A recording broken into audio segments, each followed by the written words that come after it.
Good afternoon, ladies and gentlemen, and welcome inside of the Frank Bartholomew Natatorium for the second half. Flight number 2 of our sectional swimming championships from Malabar Middle School. My name is Brian Skowronski, joined this afternoon by Matt Wade, and our swimmers are all geared up. They are ready for action. This is the second half, as mentioned, of our sectional championship swimming. We had 5 teams competing earlier in the day. We will now have 6 teams going toe-to-toe here this afternoon. Matt, go ahead, let the folks know who's going to be jumping in the pool here soon. Thanks, Brian. We've got Galion and Shelby, 2 MOAC rivals, here for the second flight today, along with 3 schools out of the North Central Ohio Swim Conference: Colonel Crawford, Bucyrus, and Wynford, and then Willard coming down from the Sandusky Bay Conference. They round out our 6 teams this afternoon. And we've got some top contenders both individually and as teams, but we both feel as though probably Galion and Shelby, a couple of the teams certainly to keep an eye on that's got some depth, and they also have some of the top individual swimmers. Yeah, Galion finished 3rd in the MOAC meet this year, last month in January, and Shelby boys and Shelby girls both finished 2nd in the MOAC. We saw the MOAC champions this morning in Ontario, so we'll get a chance to see some more MOAC swimmers here in the nightcap. And if you didn't have a chance to catch up with our live and free coverage for the early session today, Lexington did what they do. I mean, such a deep, talented program.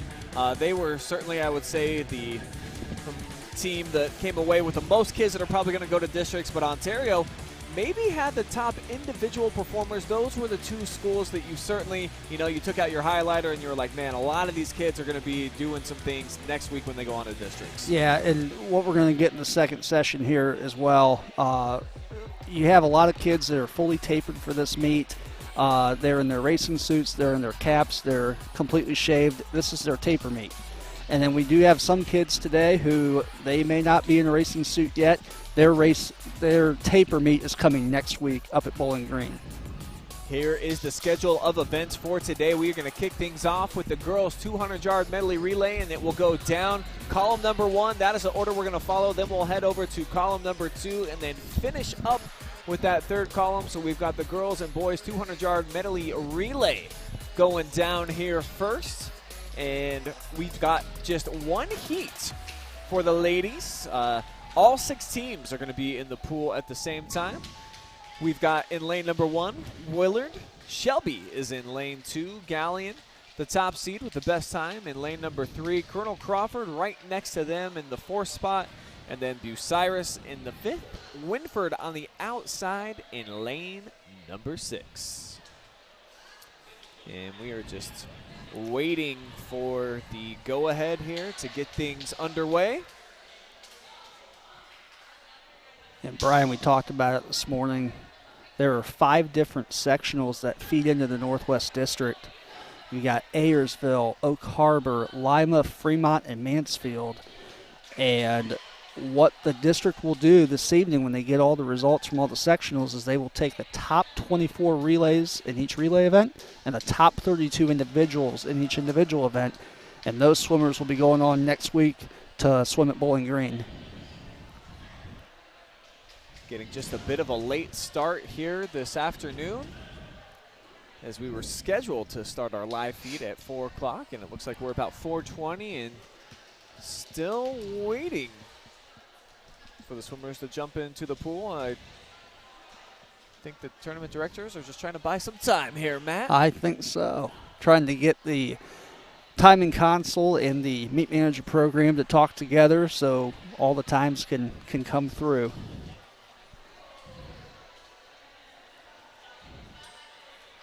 So for this first heat of the girls' 200-yard medley relay, I mentioned the Galion with the top time posted so far. They're sub 2 minutes, Matt, 1:58. Colonel Crawford with a 2:01. So you imagine for sure that those 2 teams are likely to be headed to district. Who else might be in the hunt? Yeah, if you look back, I went back and broke down some times over the last 4 years as we look at the girls' medley relay. 2 of the last 4 years, a 2:06 has gotten out, 2:07, and last year was actually a slower year with a 2:10 getting out. So I think looking at seed times coming in from all the sectionals, I think you're going to have to be around a 206 high, 207 low to have a shot to get out. And some of the teams that could potentially be in the mix for that, those two that I just mentioned, and then really just Shelby is the only team that's posted a time that's kind of in that stratosphere with a 208 is their best showing so far this season. So potentially we could get 3 teams that could move on to the round of districts at Bowling Green. And there is the opening whistle. We are ready for action. Swimming, flight number 2, underway here at Malabar Middle School.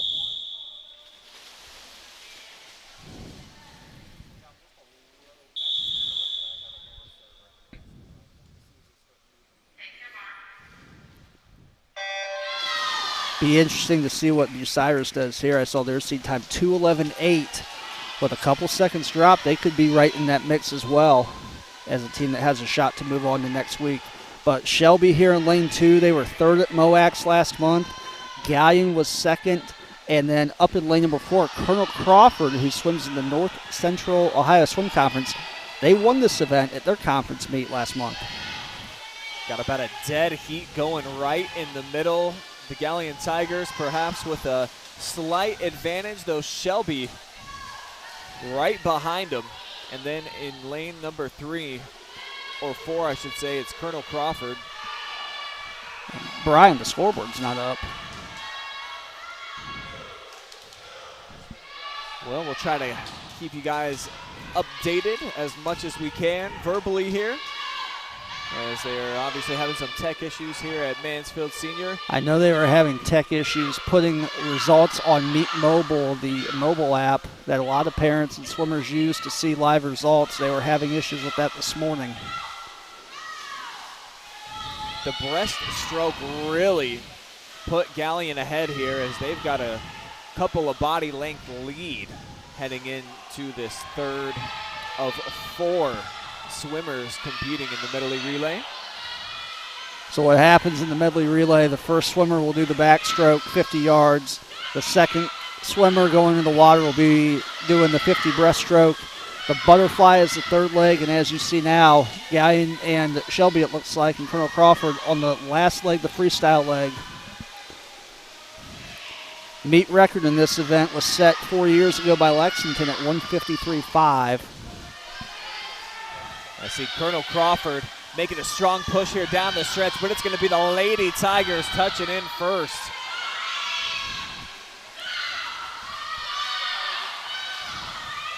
So Galion, number 1, 2nd place here is going to be Colonel Crawford, followed by the Shelby Whippets. Then I believe Bucyrus. Bucyrus was 4th there.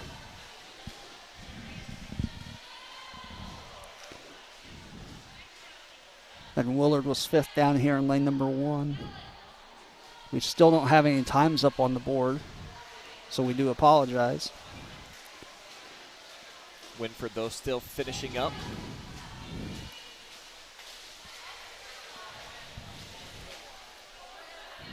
So the Lady Royals are in.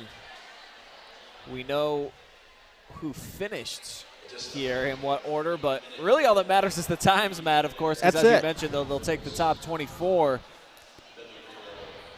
But we're in the dark here. We're not quite sure what times these ladies just posted.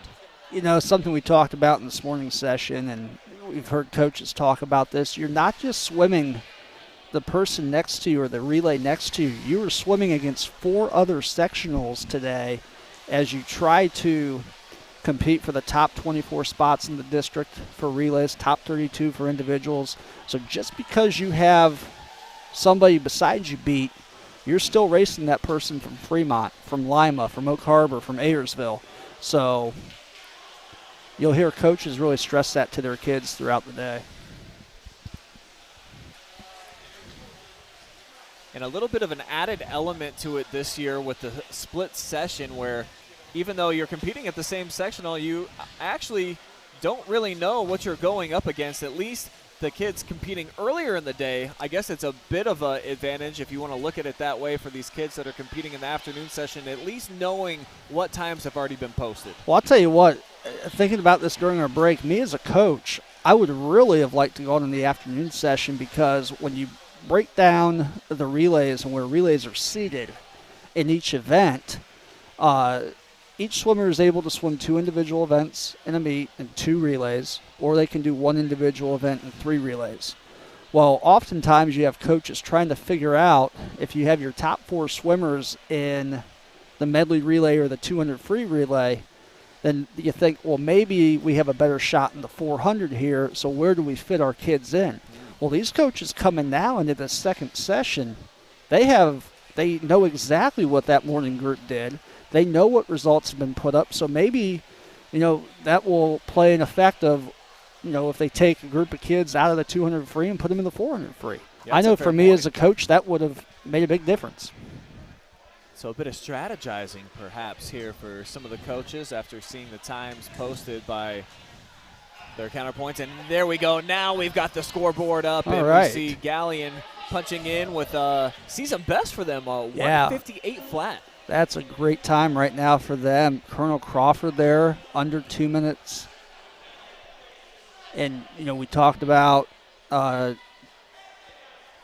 Shelby there, 2:07. That's going to have a shot. And Bucyrus in lane number 5 at 2:08.2. They dropped 3 seconds, and they're going to put themselves in a position to potentially make it out next weekend. Now transition into event number 2. It's going to be the boys 200-yard medley relay. And there's only 2 teams competing here, Matt. We just have Shelby and Colonel Crawford. Whippets have a nice time, though, with a 1:44. Yeah, that was second place last month in the Mid-Ohio Athletic Conference at that meet. Again, that's a meet that Shelby, as a boys team, finished second at. And then we have Colonel Crawford right next to them, 154.5. They finished third at the North Central Ohio Swim Conference.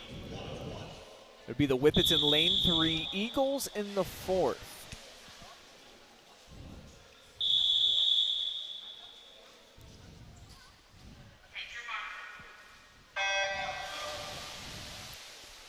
Meet record in this event was set 3 years ago by Lexington at 142 flat.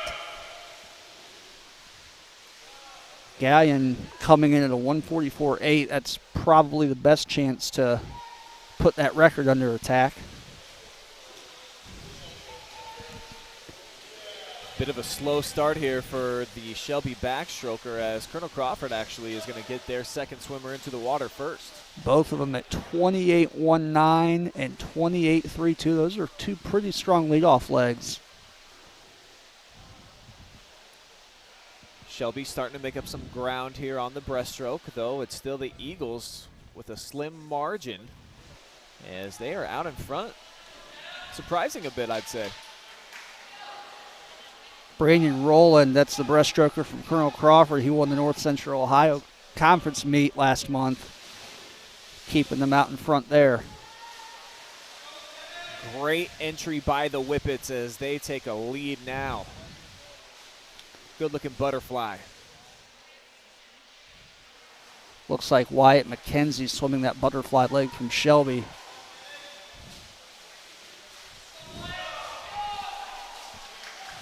Definitely doing his job. Nice blistering pace is going to set it up great for the freestyler, and the Whippets now firmly in control here of this heat.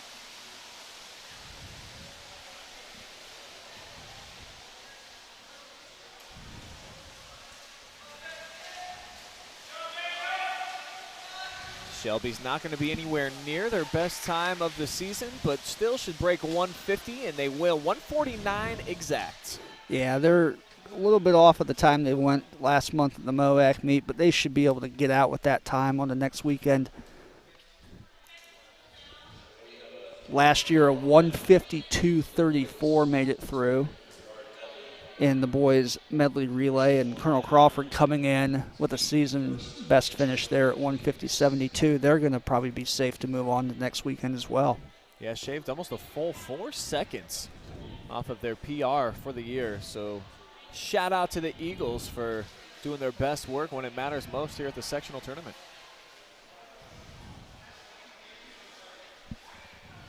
Chance here for teams to get in a quick cool down if they'd like, and it looks like the Eagles are going to take advantage of that. This was something, Brian, that when I was coaching at Madison, I spent 7 years as the head swim coach at Madison High School. Every year at the sectional meet, we looked at meets at Fremont, at Ayersville, at Oak Harbor, and all those facilities with kids that our kids were competing against here at the Mansfield sectional. They all had warm-up, warm-down pools. Right. And in the swimming world, that makes a huge difference. When you get done doing a 50-yard sprint here like these kids just did in the medley relay, we want the kids back in the water right now to get their heart rate down, to get their body cooled down before they put on their warm clothes and go back in the natatorium. So what the Mansfield sectional did this year is they're giving these kids 3 to 4 minutes in between each event to get in and warm down. And that makes a huge difference. So that's what you're looking at here. It's just a little cool down sesh for the Eagles, and Shelby electing actually not to put their swimmers back in the water. And every program has a different philosophy. You could say, well, Troy Chipka, who's the head coach over at Shelby, well, they don't do that during the season because they don't have the luxury of doing that. So maybe, they're not used to it. They're going to stick with what they've done throughout the year. Sometimes that's the proper strategy, not get away from what's gotten you to this point in the season now that it's tournament time, even though it's something that's offered. Don't necessarily have to take advantage. So the Eagles are out of the water, and we'll transition now into event number 3. We've got the girls' 200-yard freestyle, a couple of heats on the way.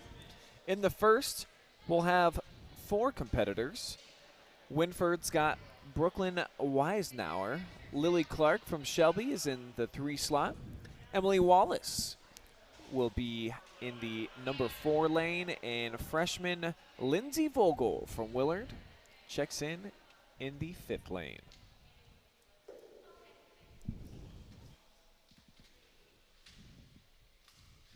Clark far and away the best time so far this season with a 2:29.95 of the 4 competitors featured here in heat number 1.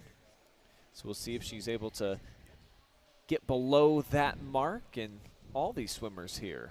That's a big part of this is, as we've talked about quite a bit today, it's not necessarily just about beating your competitors. Can you beat your own time and at least get out of the water knowing that you did the best that you've done all season? And that's, we have been talking about this a lot today in the morning session. That's the nice thing about swimming is not only do you get to measure yourself against, the person beside you in the water, but you get to measure yourself against yourself and your previous performance. And, you go into each event knowing, well, this is the best time I've ever swam. My goal is to beat my previous best time. So the ladies up to the starting block.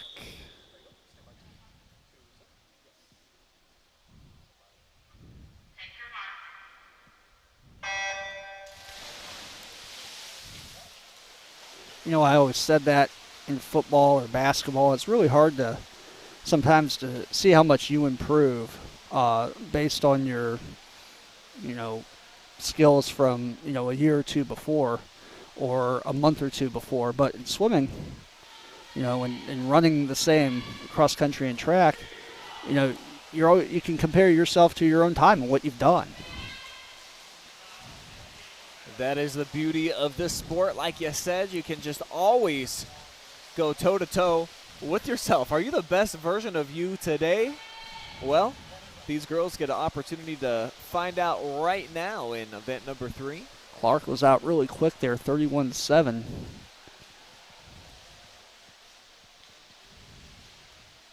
The Shelby sophomore. The sizable advantage now, about a full body length here over Wallace. Now looking to stretch out that lead is just going to make the turn for her final 100. We talked about this in the morning session. In the 200 is an event where, you get in the water, you're really hyped up for the first 100, and you're always ready to go for the last 50. That middle 50, that third 50 leg is sometimes the hardest to do mentally to push yourself through. Especially, you look around here, there are no fans in the stands. All you see are media and coaches. It's a tough thing for a kid to be able to do to get themselves mentally ready to go for that third 50. Yeah, that's a good point. Such a different energy here inside of the building when it's us and coaches sitting up here in the stands, where typically be a whole host of your teammates, parents, cousins, students. Noisemakers. That's precisely right. So without that extra added incentive, if you will, pushing you to go at your top end speed, does make for a different type of atmosphere, though it doesn't look like it's having much impact here on Lily Clark, and she's going to be real close to her season best.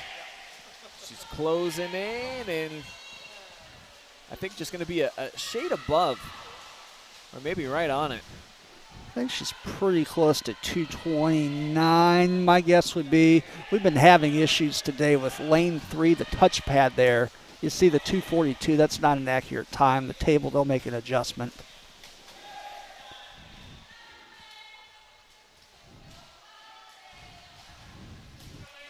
So it was Clark first, Wallace second. And Wallace with a 9-second time drop there.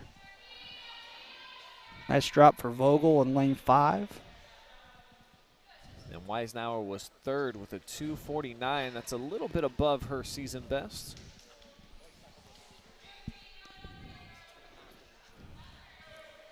Yeah, Clark's time there at 2:29.7.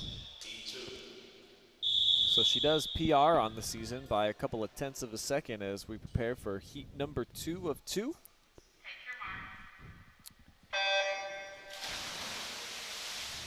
And Colonel Crawford Jr. in lane 3, Katie Haniff, she is certainly the star watch here in this heat. Jada McPherson of Shelby is next to her in lane 4. And those are really the two that you think would duel to go for first place in this heat. Yeah, as we look back at qualifying times from the last couple of years, I'd say between a 2:11 and 2:13 are going to be the times that you have a shot to make it out on the districts next weekend. Katie Haniff, she is the North Central Ohio Swim Conference champion in this event from last month. Jay McPherson finished second in the MOAC in this event, and Sarah Scott in the same conference with Katie Haniff finished third in this event. Haniff running away with it here early. Out in 59.8. Everybody else at least a couple of body lengths behind. Second place right now actually is lane 2, and that's Caitlin Carnes of Galion. Meet record in this event was set back in 1996 by Michelle Brim at 156.65. I don't think Haniff's going to have enough to get to that split, but she's going to set herself up for a pretty good seed time going into the Bowling Green district meet on Friday. Look at Carnes here.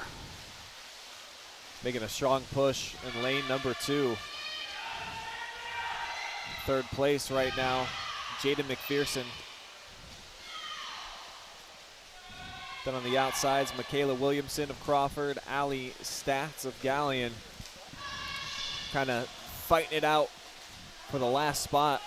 Haniff at 2:04.9. Nice drop there by Caitlin Carnes. That time could be right on the cusp of a different district qualifying time. 3 seconds below her best so far that she's posted this year.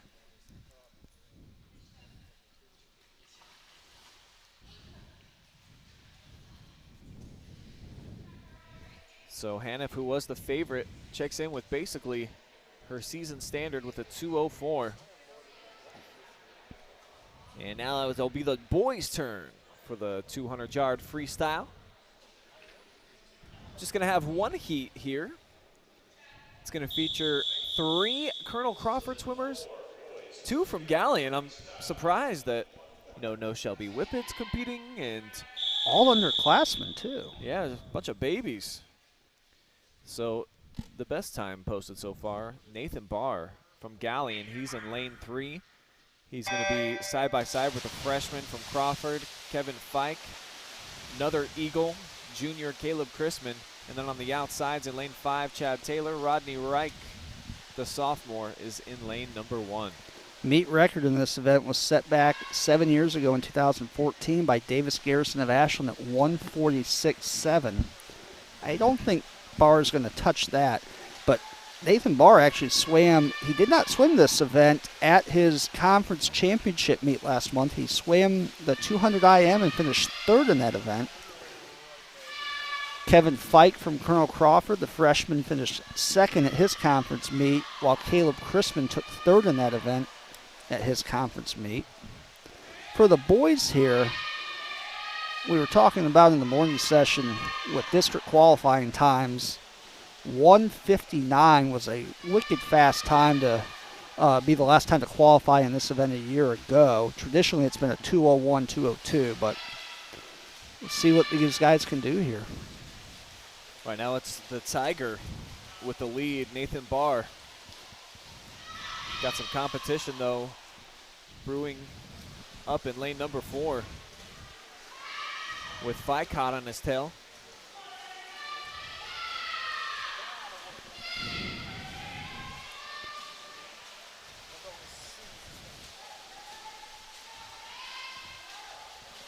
So they make their turn for their last 50. Dead sprint here.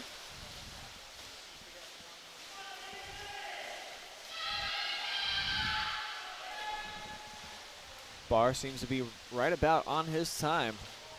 He's going to be able to see Fike coming back here with Barr breathing to his left. And Fike is making a strong push. I think he's going to actually overtake. That was a great last 100 for Fike. Wow, was it ever. He drops his time by 4 seconds and actually comes up with the victory here. But standing by, the winner from the ladies round of this event.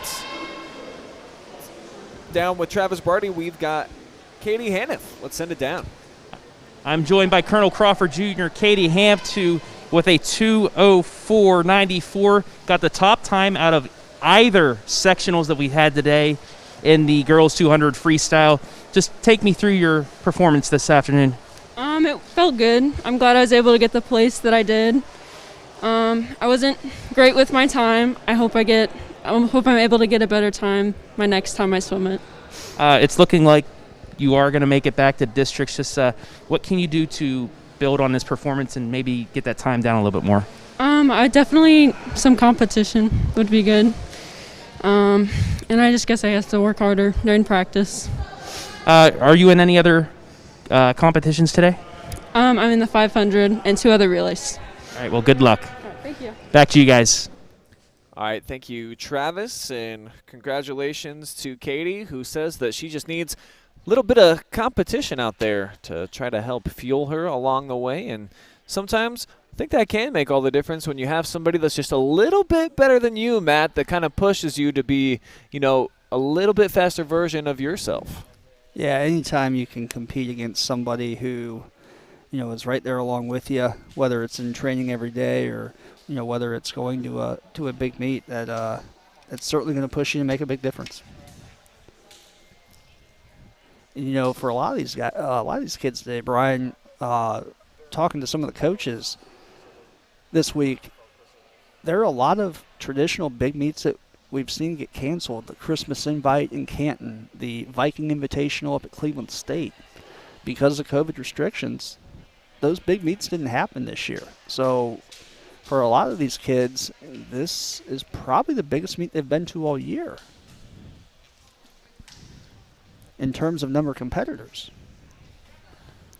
That is true, and in a lot of ways, it's kind of a shame that they're not getting that experience of going to big-time competition, getting to see the landscape of the state and who are some of the top competitors from not just around our area, but around the entire Buckeye State, which the top girls here and the boys, of course, too, will get that opportunity moving forward to district, and if they're good enough and fortunate enough moving on to state. But to not have that gauge during the regular season, Matt, it probably can be challenging for some of these kids where you're just beating up on the local competition over and over and over. And while we talked about it a lot You are competing against yourself. At the same time, it's nice to have an adversary that you're going after and, hey, I want to take down that person. Oh, absolutely. I mean, that makes a huge difference just because, swimming is such a long season. We start with mandatory practices in late October, early November, and here we are the second week of February, and you need stuff like that to push you along throughout the season. So here we go, event number 5. The girls 200-yard IM. We're going to have 2 heats here. 3 teams competing here in the first. We've got Shelby in lane 2. That's Alexis McLean. Galion, represented by Julia Connor, in lane 3. And then from Willard, Lily Uri is in lane 4. This heat certainly is going to be Connor's to lose, as she's got a time 21 seconds better than Uri and 25 seconds better than McLean on the season. Yeah, as we look at qualifying times from the last couple of years, in the girls IM, we've seen a 2:36.7 qualify, but then the following year in 2018, a 2:30.24 was the last time to get out. So I think you're going to have to be right around, to be safe, I think you're going to have to be in the 2:30 flat range. To put yourself in contention, I think you can be 2:32, 2:34. See if Connor's able to dip her time that much to at least be in the conversation.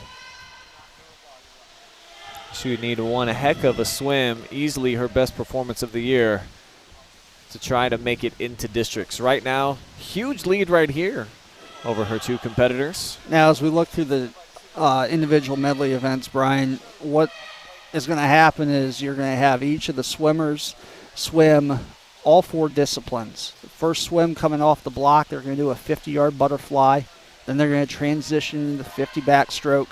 Like you see these 2 ladies here, and McLean and Uri, they're now going into the 50 breaststroke. And then the final leg of the IM is going to be the 50 freestyle. This is such a neat event because it forces you to, if you're really good at one event or maybe even 2, you got to kind of pick up the slack in the other ones and try to compensate also when you are in the swims or the disciplines that are of your strength. So I think this is a pretty sweet event where it's just you out there, but you're doing all 4 of the different strokes. You can't hide anything. I coached several kids during my time at Madison who just struggled to swim breaststroke, and Sydney and Cody, if you're listening, you know who you are. But you can't hide anything in an IM. IMers are true, solid all-around swimmers who have to focus and training every day on every stroke. Here comes Connor, gunning for her top time of the season. Probably not going to be good enough to get her to districts, but she might PR. It's going to be real close. Within a half second or so, if she did. Another timing pad issue in lane 3. It looked like she was under 2:40. The time up there is not accurate. It says 2:48. They'll go to the backup time with the plunger. Uri dropping her time on the season. This is going to be her best outing so far of the year. That's a 6.5 second drop for Uri. That's a nice swim. And then not the best performance here by Alexis McLean, checking in 3rd place in lane 2. Now get ready for heat number 2 of 2. Feature 4 different swimmers. We'll get to see the top dog, Raina Hoffman from Shelby in lane 3. Next to her, Emma Swisher of Colonel Crawford in lane 4.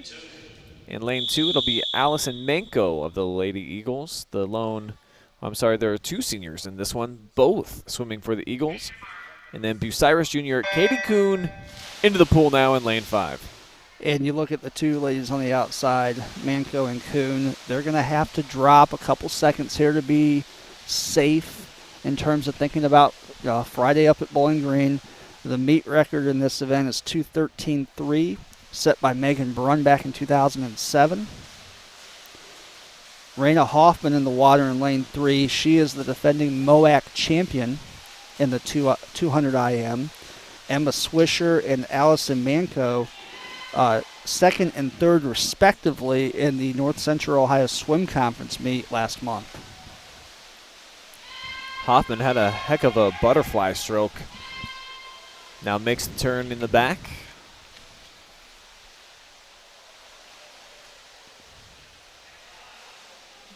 Just crushing this heat right now. Huge half of a pool length lead. You know, the funny thing is, Brian, she's not even, her stroke is not even butterfly, it's backstroke. And that butterfly, like you said, looked really good going out. Was able to take the lead with the butterfly, extend it with the backstroke, and continues to pull away here with the breasts.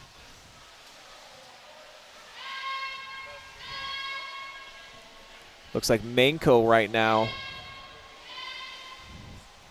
is in third place up in lane 4. Swisher in second, followed by Kuhn. Hoffman coming to her last 50 in the free here. That breaststroke split 40.2. That is a great breaststroke split in the IM.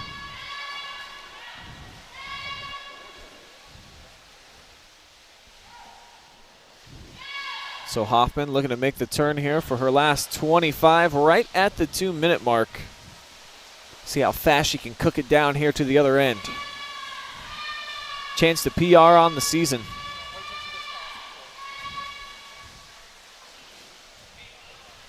And I believe she is going to do just that. She's going to be 2:17.12.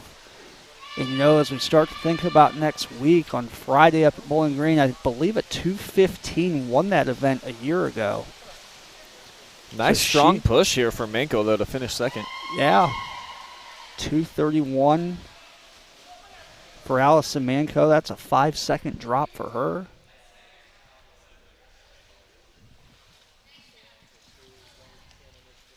That 2:31 is probably going to be safe to make it out to next weekend.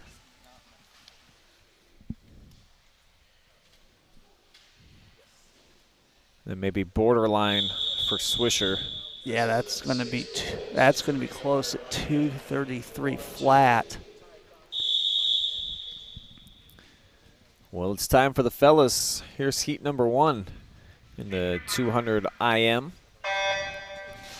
Got a couple of freshmen in Mason Carnahan of Willard in lane 3, Caden Uri in lane 2, Ty Cox, a junior from Shelby, represented in lane number 4.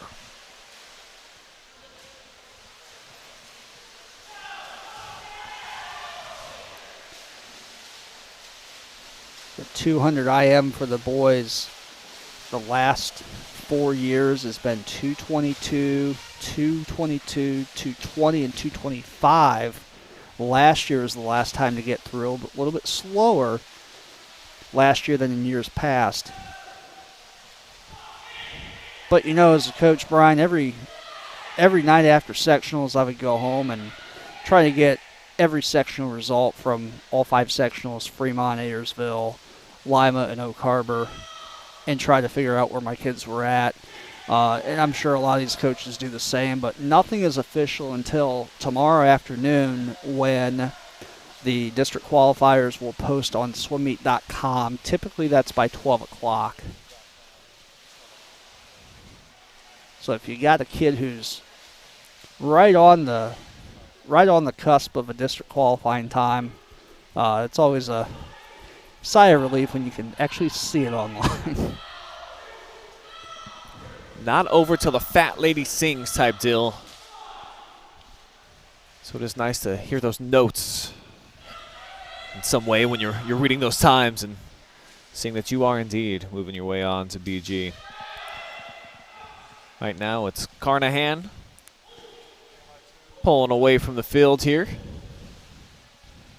as he's looking to make the turn for his final 50. Going to be followed by his teammate Uri down in lane 2. And Cox in third. All 3 of these guys looking pretty solid right now.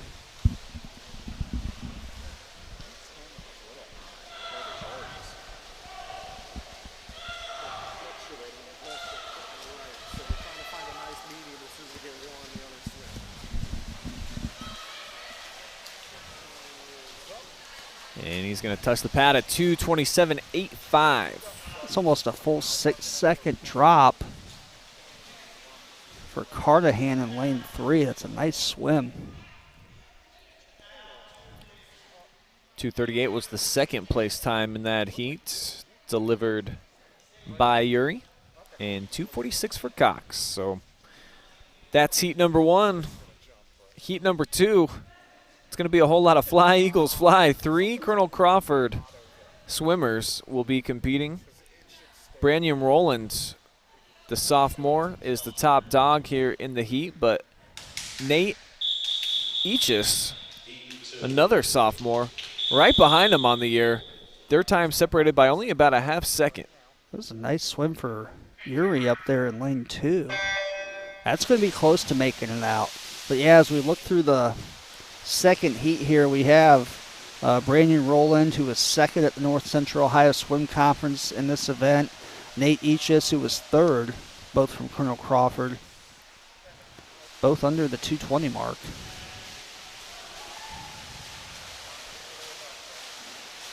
It is those 2 Eagles represented in first and second place right now, but not too far behind Blake Muntis from Shelby. 3 sophomores competing here in the second heat. Kevin Phillips, the senior from Crawford, the lone upperclassman. Meet record in this event was set back in 1995 by Brian Parsons at 2:02.86. Brian is now coaching at Ashland High School, who is swimming their sectional meet up at Fremont High School today. Completes the backstroke at 1:02.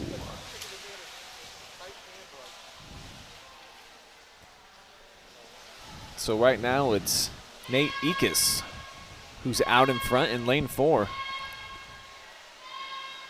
And Rowland trailing in lane 3, though closing the gap a bit here.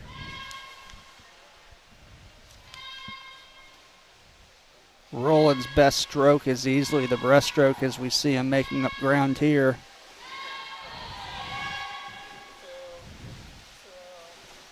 Yeah, he's gotten right back into the thick of this race. Real nice swim coming back in the 50 breast there as they make the turn in the freestyle.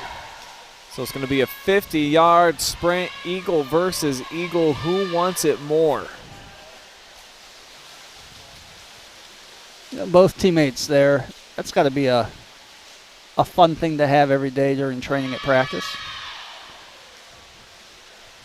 Looks like Eachus is going to pull this thing out as he pulls ahead by about a full body length, and he's going to kick his way into the sectional championship roll with a 2:16.20. Both of those guys with PRs, they are safely going to be moving on to next week. Third place belongs to lane 2 and Kevin Phillips, so it's Eagle, Eagle, Eagle. Finished. 2:25.24 by Phillips. That's going to be close to next week. Now, last year, that time would be a little bit better shot to make it through. But again, got to see where everybody else across the sectionals in the district line up.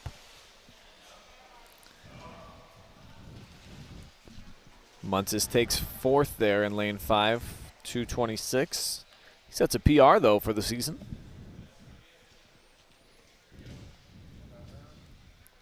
Now we'll move on to basically, in my opinion, the most exciting event that we have, the 50-yard freestyle. Just a quick down and back. It is straight velocity, all pedal to the metal.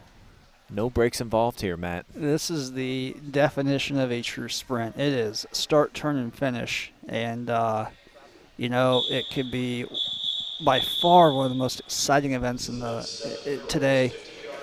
But for a swimmer, if you mess up a turn or a start or a finish, you really have no other time to make up for it. So I always thought swimmers who did this were very confident in themselves. They're putting all their eggs into one basket. No wiggle room allowed in this one.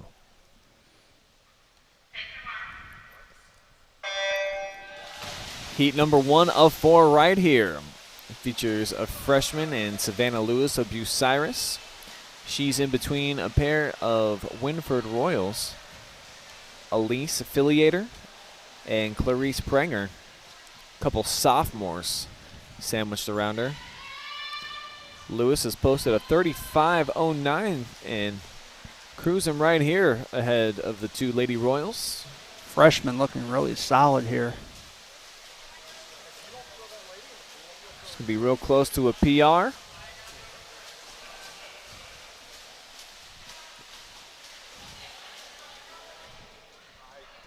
So it's Lewis. PR for Prenger up there in lane 2. Prenger finished in 3rd behind Affiliator. So now we're ready for heat number 2. This one's got a couple of seniors in the middle.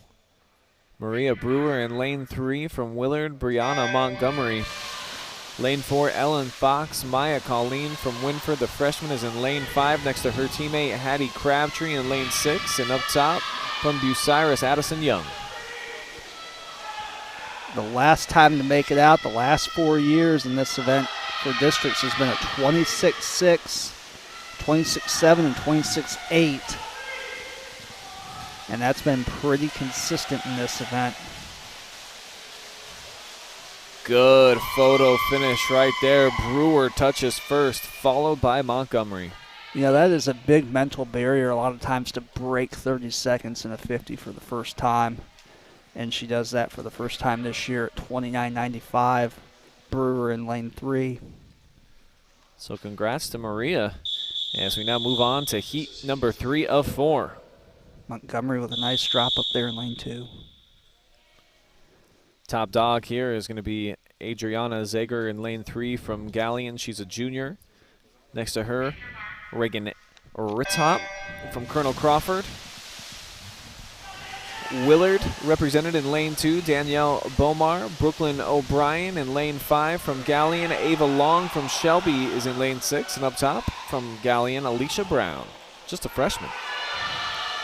Good race.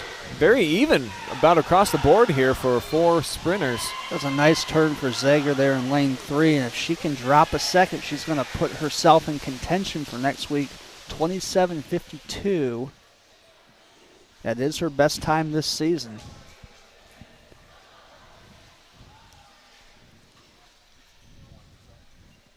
Balmar in lane 2 with a PR.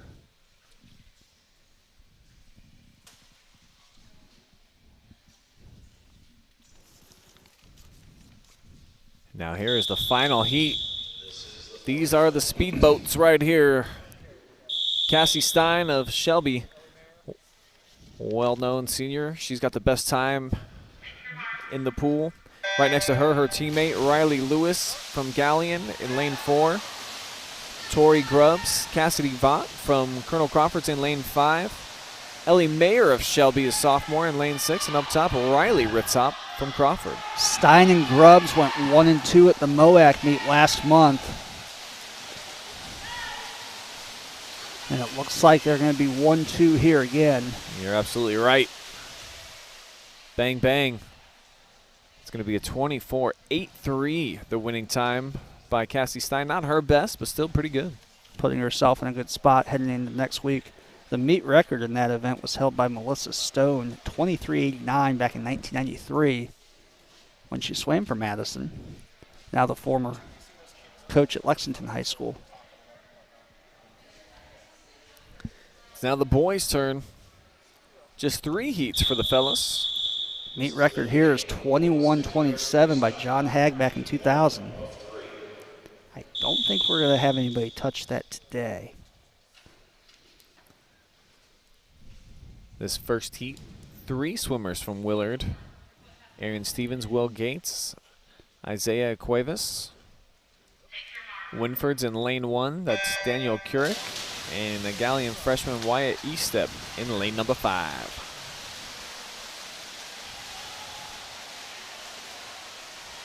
.24 low, 23 high has gotten out in this event. Last year was a really fast field. 23.81 was the last time through to the district meet last year.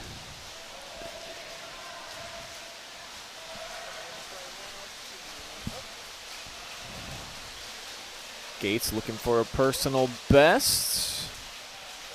Gets it. He gets it.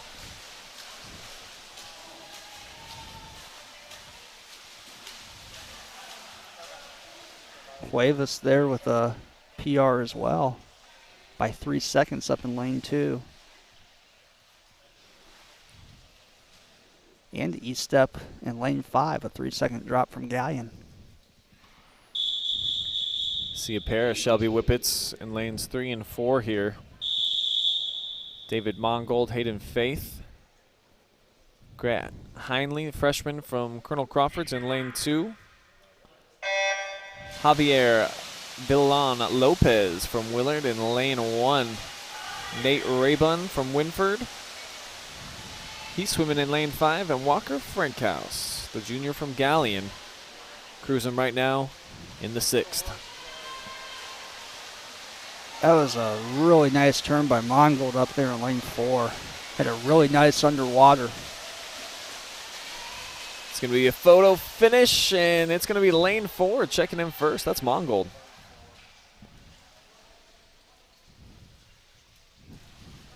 Good race. 27-4, 27-3-2 were the top 2 times.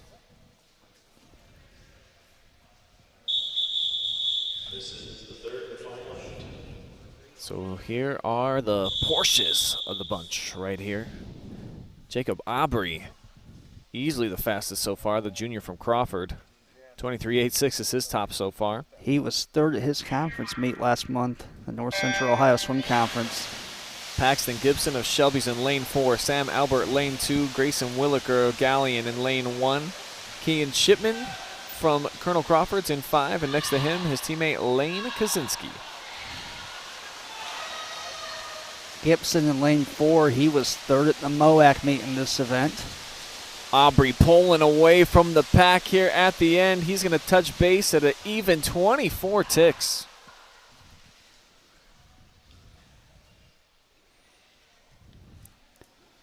I would say most years that time's going to be really safe, but last year with a 23.81 being the last time out, that was an exceptionally fast time last year. 24 flat should be enough to get Aubrey out in this event.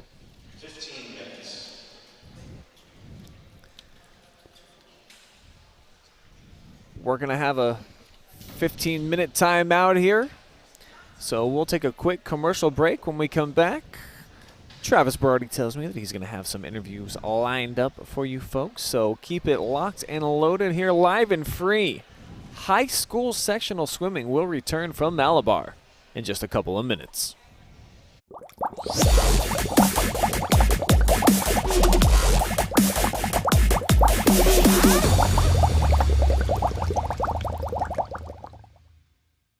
Lender, craftsman, dog dead.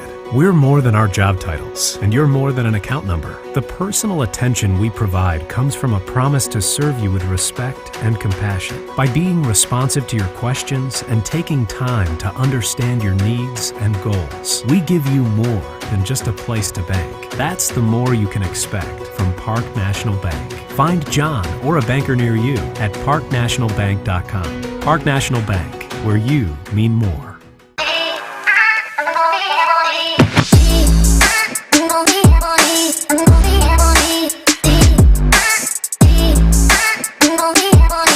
No paywalls, just live sports, exclusively on the OH.Report.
Back here at Malabar with Colonel Crawford head coach Shelby Ashley.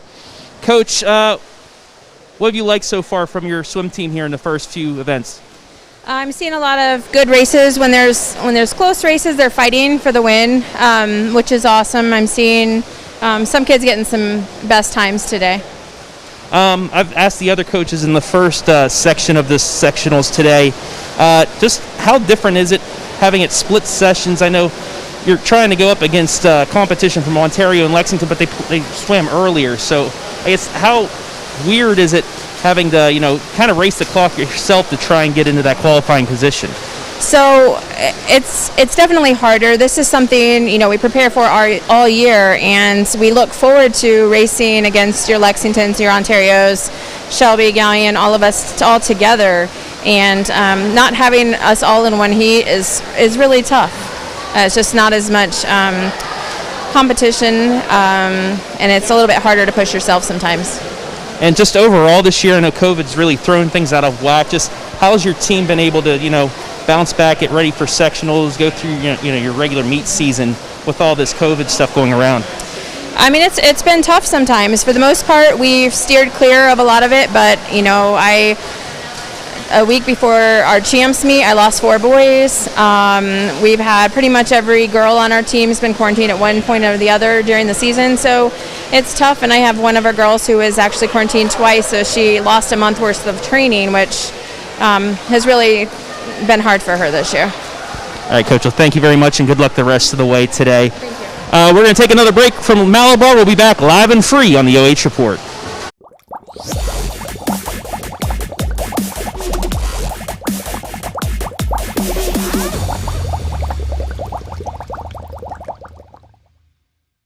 Lender, craftsman, dog dead. We're more than our job titles, and you're more than an account number. The personal attention we provide comes from a promise to serve you with respect and compassion. By being responsive to your questions and taking time to understand your needs and goals, we give you more than just a place to bank. That's the more you can expect from Park National Bank. Find John or a banker near you at parknationalbank.com. Park National Bank, where you mean more.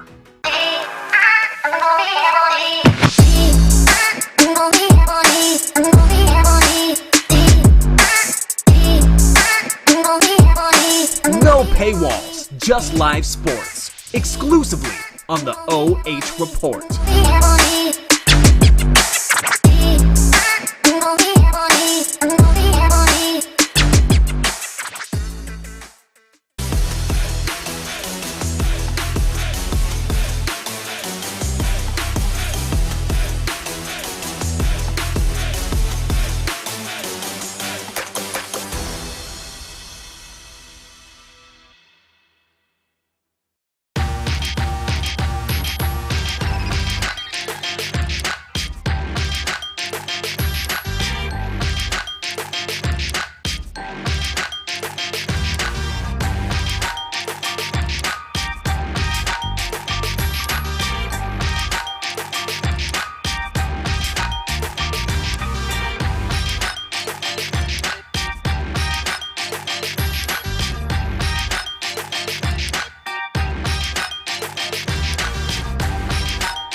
We're back inside of Frank Bartholomew Natatorium, where event number 11 sees 4 ladies jump into the water. You want to know who they are? How about lane 3, Lily Clark, Brianna Montgomery in lane 4 from Willard, Riley Lusk from Wynford in lane 5, and her teammate Adrina Estep up in lane 2. This is the girls' 100-yard butterfly. My name is Brian Skowronski, joined by Matt Wade today, and it's a heck of a start here in lane 3. Clark looking pretty strong. Looking really strong in that first 50, certainly. The last 4 years, the district qualifying time in this event has been around a 109, 110, 111. Somewhere in that ballpark is what it's going to take for swimmers in this event to go through next week. Clark's really going to need to book it here. She wants to fall in that time frame. Does not look like she's going to be able to, but perhaps a PR for her on the season. Montgomery coming on really strong up here in lane 4. That she is. Looks like she might even catch Clark. Real close, behind by just a fraction of a second. It's going to be a PR for Montgomery from Willard in lane 4.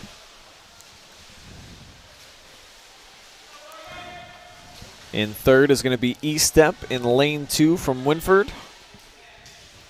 Just waiting on her teammate Lusk to finish up.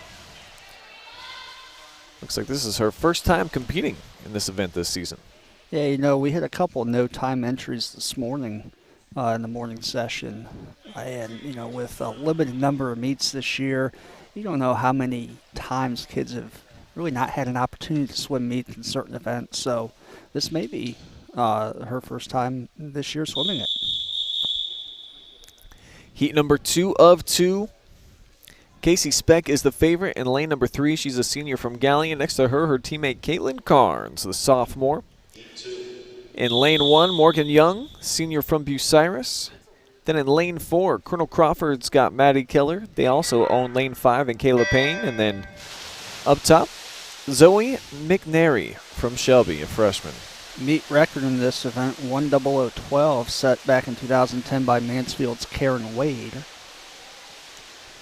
So we look through lane 3. Casey Speck did not swim this meet at the MOAC Championships last month, or this event, sorry. She did swim the IM. Maddie Keller and Caitlin Carnes both finished in the top 3 in their respective conference meets. Keller finishing 2nd in the North Central Ohio Swim Conference, and Carnes finished 3rd at the MOAC meet in this event. Speck's got the lead, followed by Keller.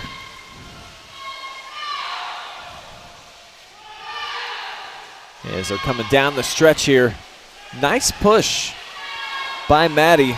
See if she can catch Casey. She's closing on her. Could come down to the last stroke. And wow. She got her. She did overtake her, Maddie Keller, in lane 4, just barely by what? 0.02 tenths of a second. Overtakes Casey Speck. Both those ladies are set up for next weekend as they go to district competition at Bowling Green. Carnes is pretty safe at a 1:06. The 4 and 5 finishers there, Kayla Payne and Morgan Young, those are going to be close. It's going to be right on the cusp, and they'll be looking for other sectional results throughout the day. Just a single heat for the fellas here. 3 different schools represented. We've got a freshman, Kaden Urey, in lane 2. In lane 3, Wyatt McKenzie of Shelby. Bucyrus represented with Sam Rager, the senior, in lane number 4. Top dog here is McKenzie. He's posted a 1:01. He did that time at his conference championship meet. He finished 2nd at MOAC last month. Wilson Cannon is the meet record holder in this event from Lexington at 53:29. He set that 2 years ago. Yeah, that's a heck of a time. Also the Malabar pool record as well. Yeah. Mackenzie 27-16 going out. Traditionally, this event has been 102, 103 times that would make it out to next weekend's meet at Bowling Green. Last year was a little bit faster at 101.7 being the last time to go through. Looks like Mackenzie is going to be headed up to Bowling Green if he can get a nice touch here. Maybe a little long on the finish. He just hit the starting block. I don't think he was happy with that, but a 1:00.77, that's a good swim. He's going to be going on to Bowling Green. He'll be capped up and fully tapered for next week, ready to go. Lane 4, Sam Rager from Bucyrus. Nice time drop there, almost just over 3 seconds. That's going to have a chance to get out as well at a 1:02.46. So nice times being put up there by the top 2 finishers. As we move on to event number 13, the girls 100-yard freestyle. We're going to have 4 heats on the way. Ton of competitors. The pool's going to be full each and every time.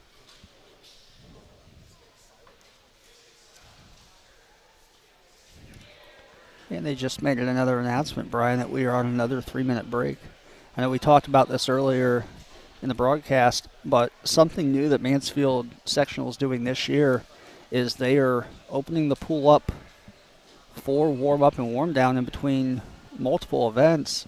Not a lot of kids taking advantage of it, but, you know, we also talked about they don't do that during the season when they go to dual meets. They're, you know, they may not be used to it. They are, you know, they're used to, you know, just staying out of the water during the meet, so not going to get in and warm up, warm down all of a sudden now in the last meet of the year.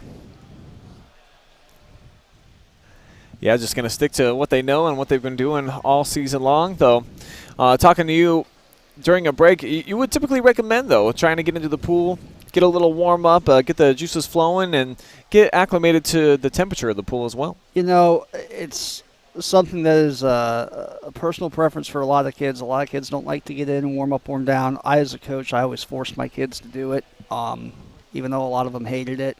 But just something, especially right after a race, to get in and get your heart rate down and, you know, something to cool your body down. I mean, that's what it is. It's a cool down. It's a warm down. So, but again, you know, kids aren't used to it during the year. This year has looked totally different. A lot of dual meets are ending in an hour and a half. I mean, that's certainly something different that they're seeing now. A little bit longer process here today is, gosh, I don't even know. What are we in hour number like 7 now, Matt, of our coverage here at Malabar? Looks about right. Flight number 2. Taking us into event number 13. And as mentioned, we're going to have 24 different competitors competing for the girls in this 100-yard freestyle. So should be an exciting event. Traditionally, a 1:00 has made it out in this event. 2 years ago, it took a 58.7 to make it out to Bowling Green in the 100 free.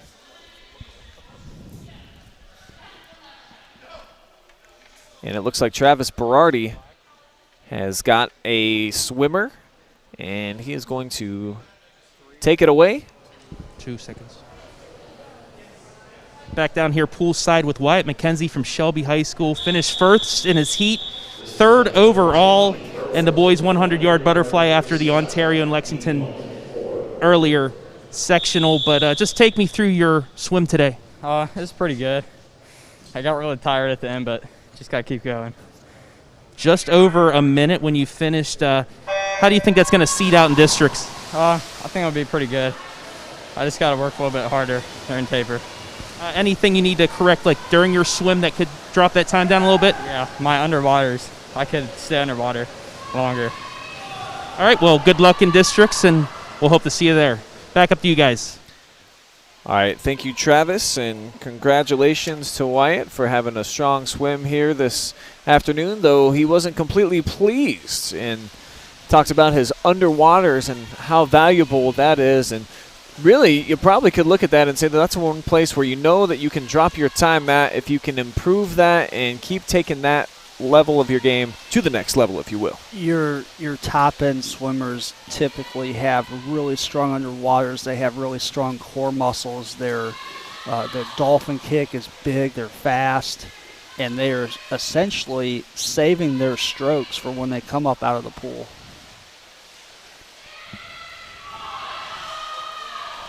So this is just heat number 1 of a scheduled 4.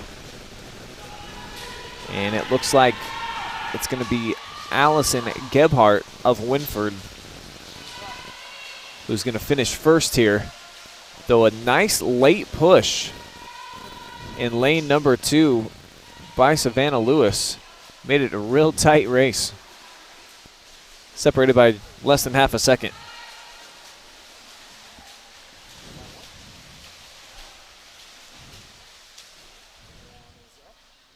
Four of the 5 girls there swimming season best times.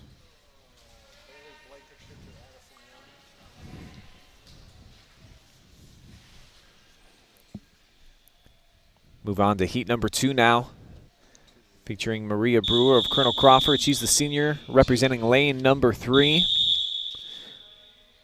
Willard sophomore Addie Stevens is in lane 4. Ava Long of Shelby in the 5th. Natalie Hankins, a freshman from Bucyrus, will be competing in lane 2, along with another Bucyrus freshman in lane 6, Addison Young. And then Wynford sophomore Bailey Blankenship rounding out heat number 2. She is in the nearest lane, lane number 1.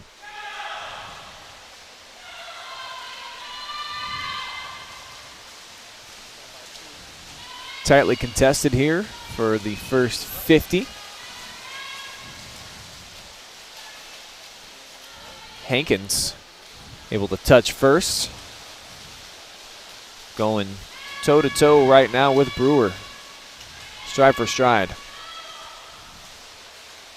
Hankins was out really fast there. Brewer starting to try to close on her a little bit here at the last turn.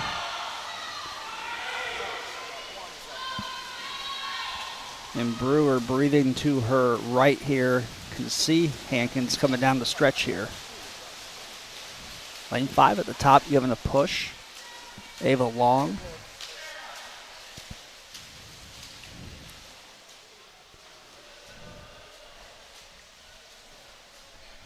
Yeah, nice finish by Ava. Actually finished number 2 with a 106.5, just behind the 105.73 that was posted by Brewer. So a great, strong final kick put her in the second place. Top 5 girls there, all with PRs. Or season best times at least. So we're seeing a lot of girls come out here and save their best for the tournament action. As this now heat 3 of 4. Sarah Scott in lane 2 here from Bucyrus, the senior. She finished 3rd at North Central Ohio Swim Conference in this event when she won her 101.84. She's got the 3rd best time here in this heat behind Kayla Payne of Colonel Crawford in lane 3. Miranda Stone, the freshman from Galion, is in lane number 4.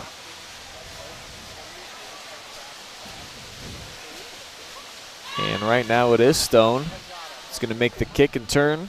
That's a really nice underwater there by Stone.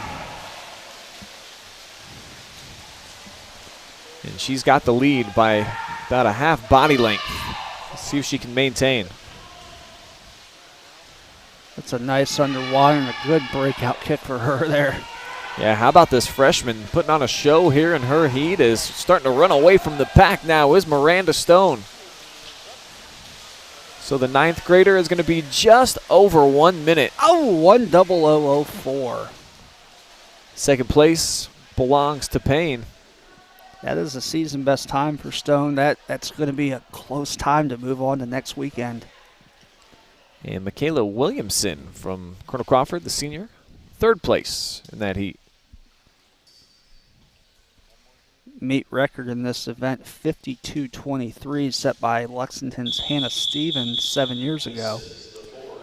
And how many times we feel like we've mentioned that name today? Yeah, quite a bit. This is another Grubbs versus Stein matchup in lanes 3 and 4. Yeah, good stuff right here. Cassie is senior. Grubbs, the junior from Galion. Riley Lewis also in lane 2 from Shelby, as is Ellie Mayer of the Lady Whippets. Up top, Adriana Zager in lane 6 for Galion, and then Colonel Crawford sophomore, Riley Ritzhop here in the near lane. Ritzhop finished second at the North Central Ohio Swim Conference meet in the 100 free, while Grubbs and Stein in the MOAC, they were 2 and 3 respectfully. Cassie's got a slim lead right now. She's breathing with her that third 25.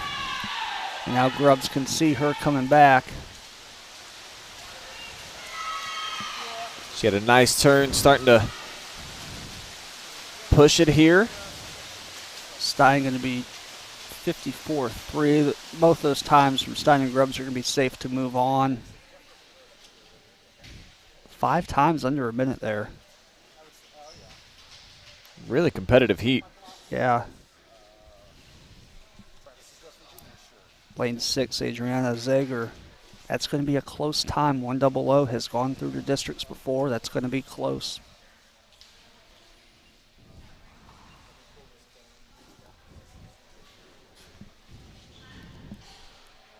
Looks like Travis might run down and try to grab Cassie Stein and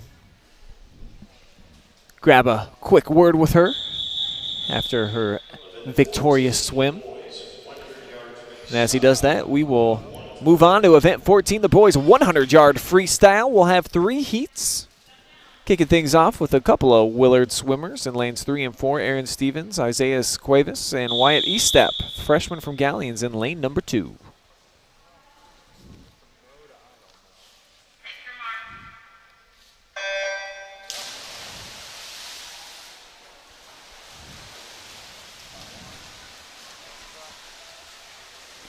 Good looking start for Stevens.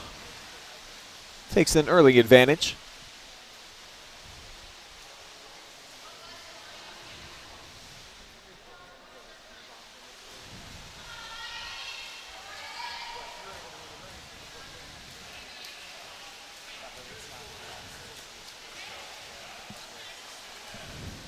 Cuevas in lane 4 pushing.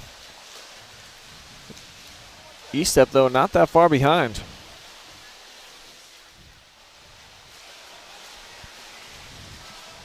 All 3 neck and neck here as they hit the third 25.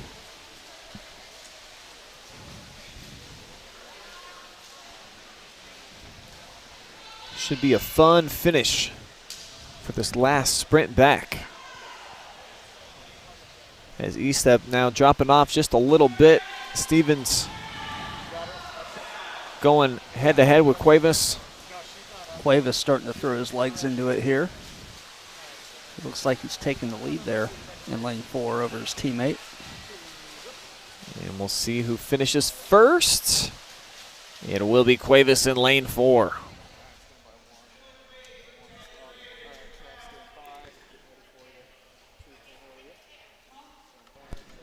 As we get ready for heat number 2, we'll first throw it down to Travis Berardi. He's got Cassie Stein.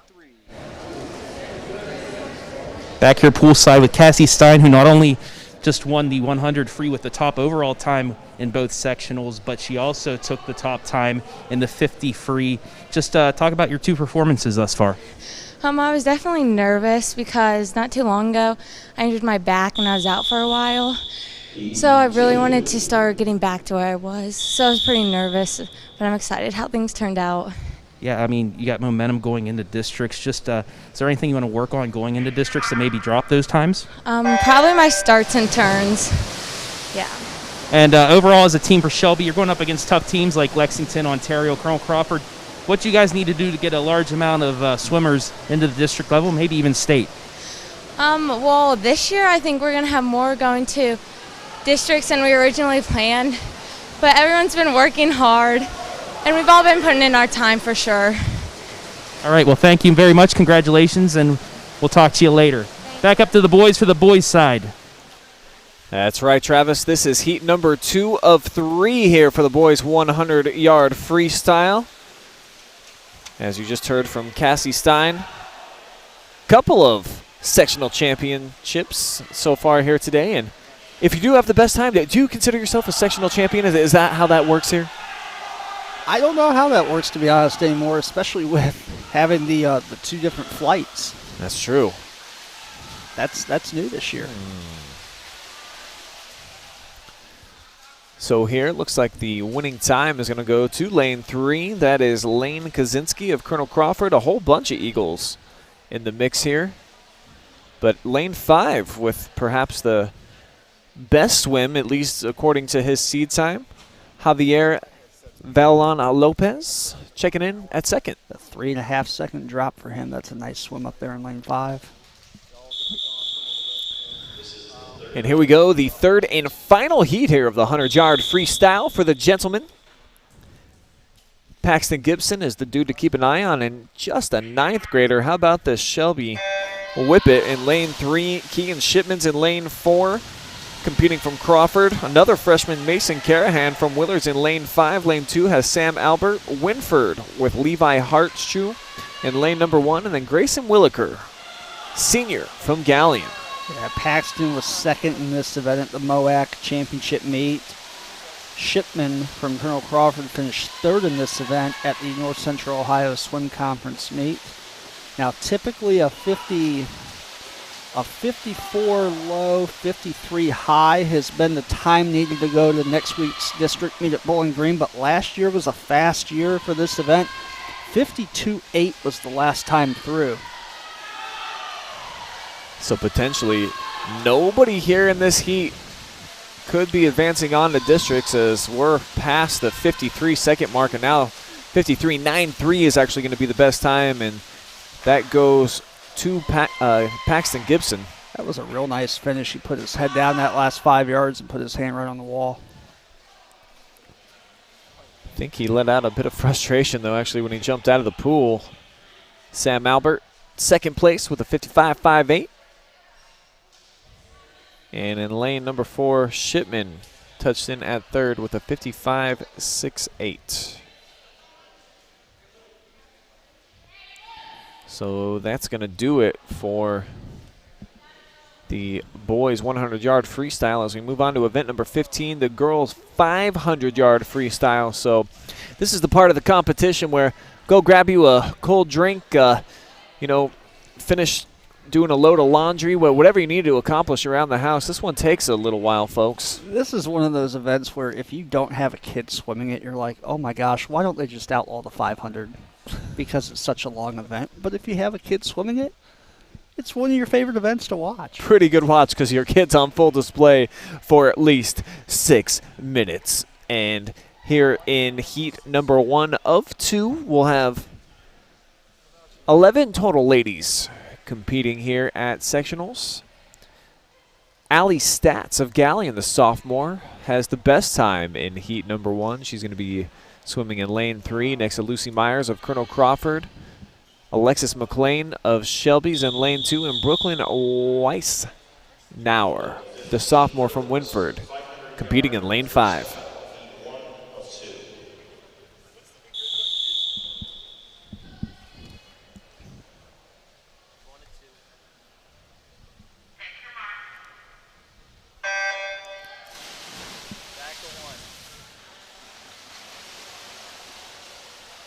Typically a 604 to 607 range would be the last time to qualify for districts in the girls 500 freestyle in Division II. Last year a 607.23 was the last time in. Meet record in this event, Michelle Brim in 1996 won a 5:11.82.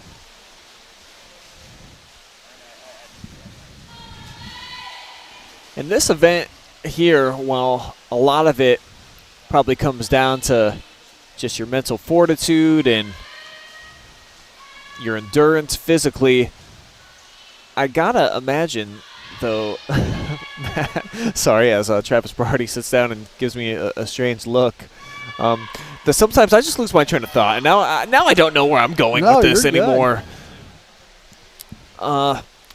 I was going to say, I got to imagine that this one is more about just getting a solid repetition where you're doing the same stroke over and over again, because you're doing 20 consecutive laps where, you don't want to come out too hot, and really kick it into high gear, and then you also want to come out too slow. So probably maybe a little bit more robotic than the other races. Well, this was always the race for a lot of kids who, when they swim it for the first time, they have a tendency to come out the gate fast, that first 50 or first 100, and then they completely die off at the end. Something we told our kids when they swam the 500, you can't, if you want to have a great swim, you cannot make it in the first 50 or 100, but you sure can lose it, giving away all your energy in those first 4 lengths of the pool. So yeah, it's really just about getting into a rhythm. As some coaches will be on deck and they'll communicate with the people at the end there, the card holders, and as the swimmer is going into the opposite end of the pool, coaches will tell the card holders, do I hold the card the same? And that's telling me to keep the pace. Are you swinging the card left to right, meaning slow it down a little bit, or are you pumping the card up and down, which is get moving? Interesting. So I see that's exactly the case up there in lane 5, where there's a lot of card pumping going on for Brooklyn Weisnauer. So she needs to kick it into high gear, does the sophomore, according to her teammate holding the card. As this is lap number 9 right now that you're feasting on. Allie Stats locked up in a nice race with Lucy Myers, freshman and sophomore from Colonel Crawford and Galion respectively.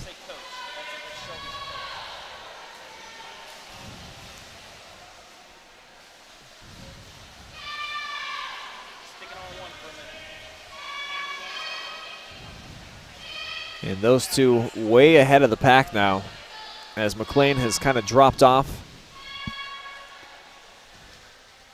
Weisnauer in lane 5 in 4th place in this heat. And still one more heat to come after this one.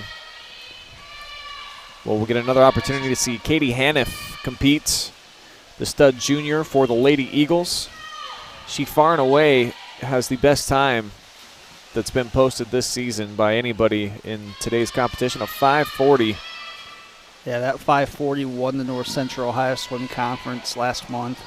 And her teammate beside her, going in the next heat, Manco, she finished 3rd in that event at their league meet.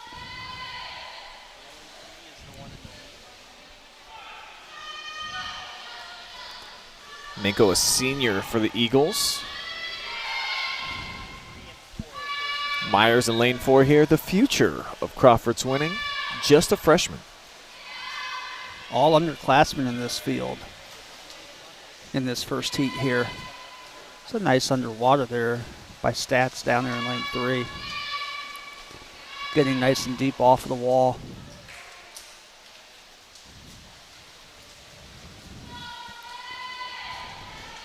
Stats card holding teammate gives her the up and down motion, as does Myers. So both of them picking up the pace here, and you can see it a little bit. But boy, I gotta guess that pumping your legs for this long, it's gotta be a grueling event. It taxes the legs, that's for sure. Something we always told our kids when they swim the 500 is, get yourself in a rhythm early on, the first 200, 250, and then after that 250 point, go to your legs. Let your legs be your friend. Let them take your race the rest of the way in the back half. As we have an official coming over behind the block in lane 3 to ring the bell. This will signal that Allie Stats is about to complete her last 50 of this event. I think I speak for everybody when we could just use a little bit more cowbell out here, Matt, That's something that's missing this sectional, Brian, that typically hear cowbells in this natatorium, and, it's the stands aren't really big around here, but they pack them tight for most sectional meets, and it's missing.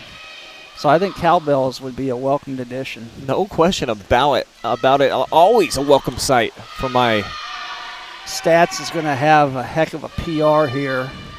Yeah, she's coasting. looks like she's going to be like a full, 10 seconds under. She's about 12 seconds faster at 6:13. Lucy Myers, the freshman from Crawford, coming in an 11-second time drop for her.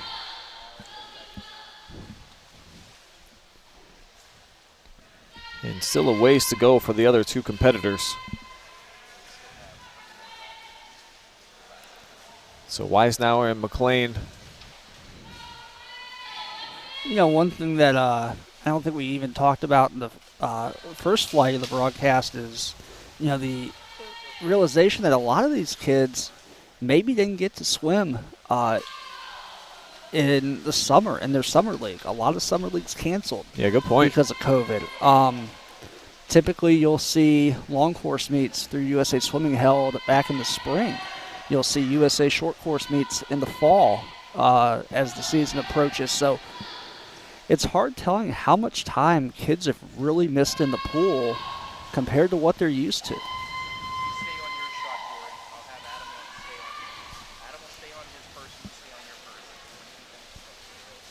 So heat number 1 about to come to a close as both ladies are now in, and we'll prepare for heat number 2 of 2. As mentioned, headlined by Katie Haniff. Her teammate Menko will join her in lane number 2. Julia Connor of Galion, the sophomores, in lane 1. Mackenzie Danoff in lane 6. Brooklyn O'Brien, lane 5. And Jaden McPherson of Shelby will swim in lane number 4.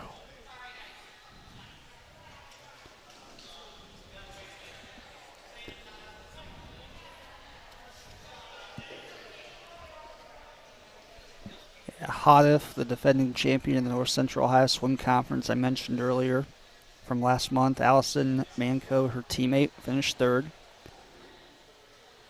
Jaden McPherson from Shelby, she was 2nd in her conference meet at the MOAC with her 5:54.19.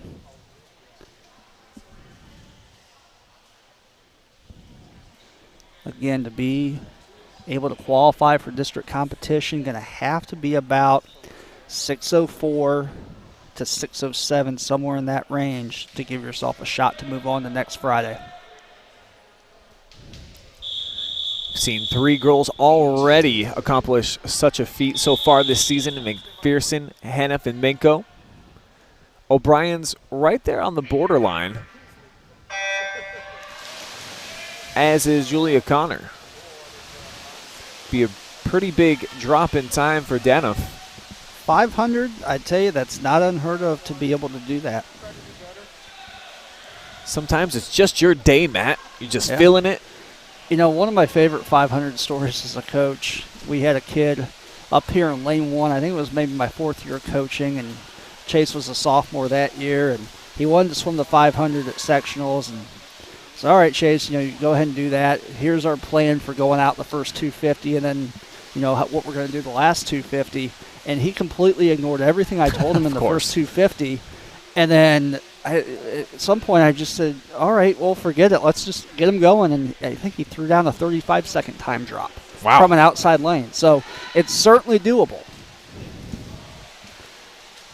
Sometimes it's best just to wad up the plan that you put together, throw it out the window, and just go as hard as you can. Especially this year. That's a great point. We have learned anything from this last year of life, it's that sometimes the game plan just doesn't exist. That's right. Winging it oftentimes can work out in your favor. Not recommended. No, but can work. That's not typical, but it does happen. Haniff looking really good right now. As we figured she would, building a nice sizable cushion.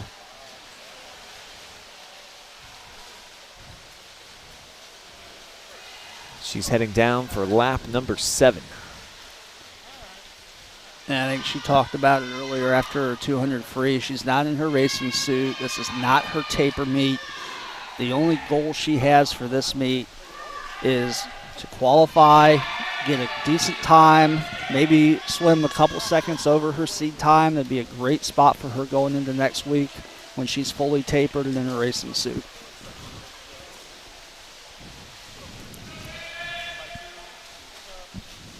Definitely looks really strong right here. Well ahead of the pack, about a half pool length. Maybe even more as she continues to pull ahead of the field. She's coming to the halfway point here. 2:43 for the first half of that race. That's doing it. Second place right now, McPherson, not too far behind Menko. She's starting to pick it up.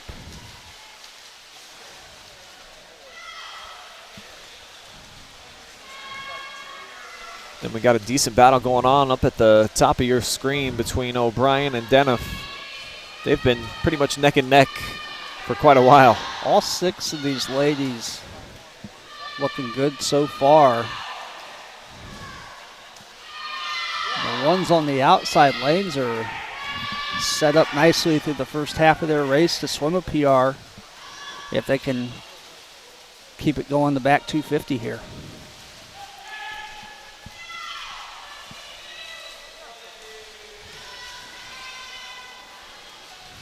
So the lead continues to grow here for Hannif in the girls' 500-yard freestyle.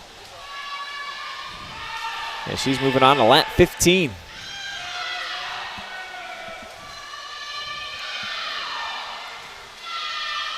And there are the card holders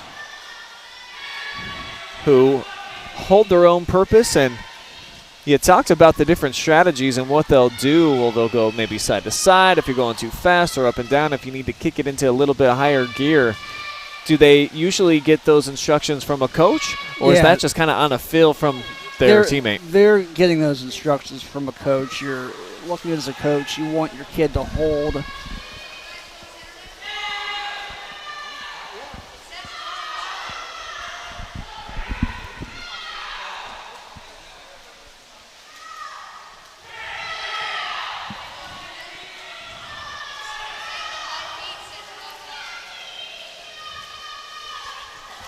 So it's the final couple of laps right here. Yeah, as a coach, Brian, you're looking to, you want to average X number of seconds per 50. So you're trying to base it off of that, whether they're, ahead of pace where they should be, whether they, should pick it up, what have you. And you're, as a coach, communicating that to the card holder.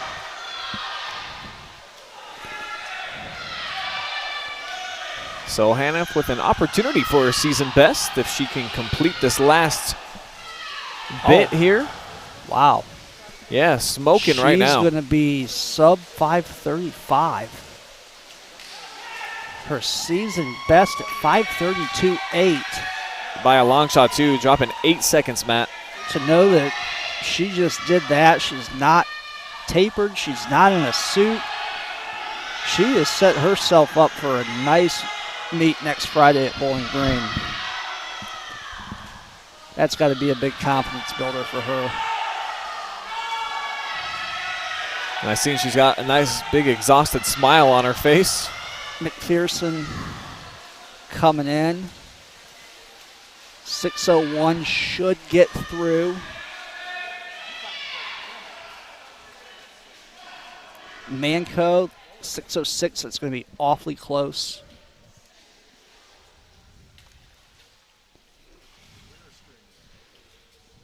Two PRs in lanes 5 and 6. But that 5:32 from Hannif, where do you think that ranks potentially in terms of maybe getting her to state competition? I think you're going to have to be, I'm going to have to go back and look at times here. I think you're going to have to be around the 5:20 mark.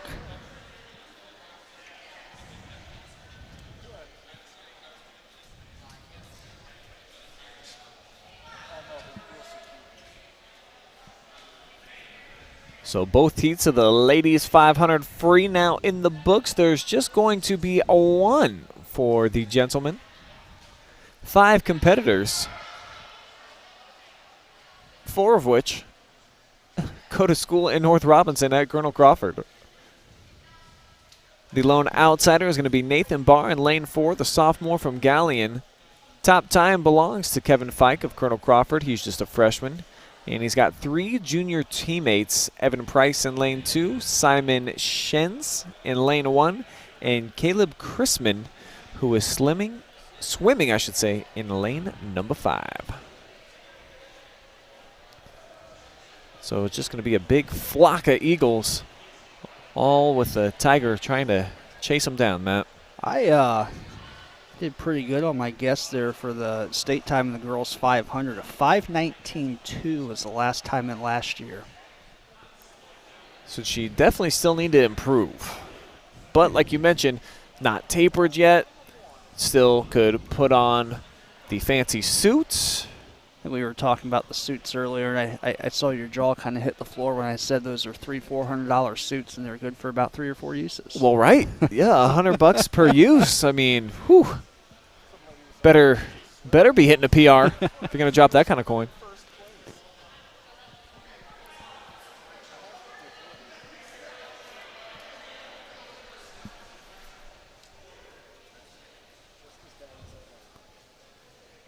And I see that we have some more international viewership here, as we've got someone tuning in from India. So Simon, hopefully I said who I presume that you're cheering for's last name, Shen's last name correctly.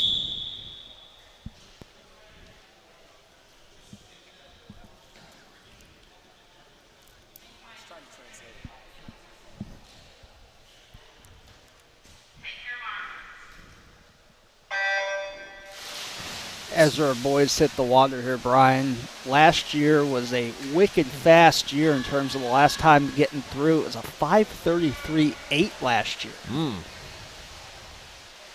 And that's been kind of all over the place. The year before was a 5:50, 5:46 in 2018, and a 5:41 in 2017. So if I'm a coach and I'm telling my kid, and my kid's asking what time do I need to go to get out, I'm just going to say, just go swim your best, because I really don't know. That's a good point. Fike here in lane 3. He was the North Central Ohio Swim Conference champion in this event from Colonel Crawford. Nathan Barr, the sophomore out of Galion, did not swim this meet at the MOAC Championships last month. Perhaps just saving his talents here for sectional competition. Didn't want to showcase too much. Certainly in the mix right now. Going stroke for stroke with Fike. Neat record in this event. 4:55.5 from Jeff Montauk from Ashland back in 2004.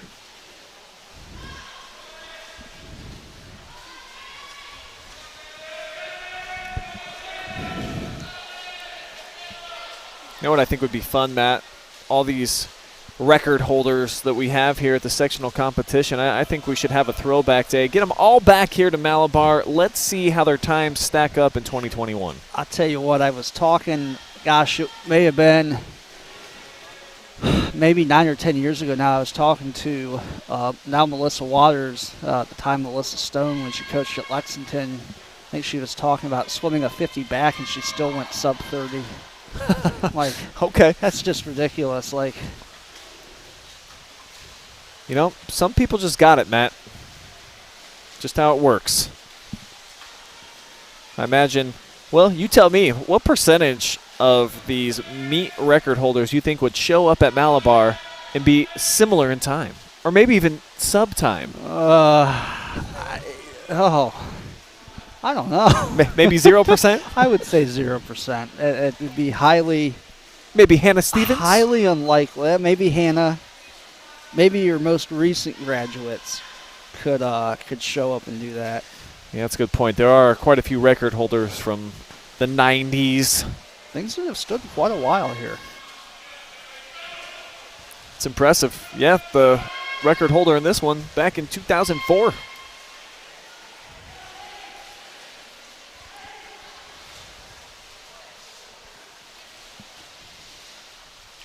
So we're over halfway through. We got a pretty good chase going on for that top spot. Fike and Barr are coming to their last 200 as they finish up the 12th length of the pool. Then after that, pretty significant drop off. Third place here in lane 2 with Price. About a full pool length behind. Then even trailing him, Chrisman up top. And Simon Shen's here in lane 1.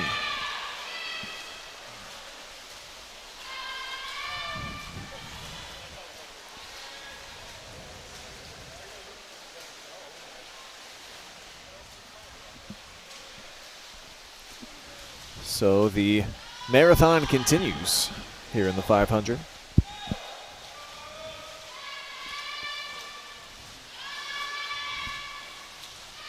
Getting down to the final laps, though.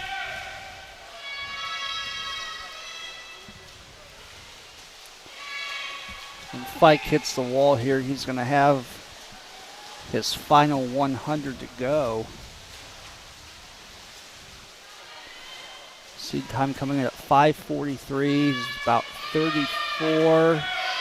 He's on pace to be under his seed time.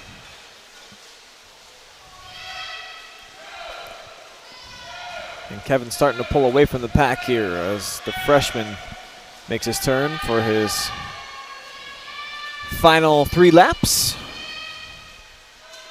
See the official here at the end of lane 3. She's going to ring the bell and tell Fike and the rest of us he's got one more 50 remaining. 5:01. He could be about 5:35 if he can pick it up this last 50.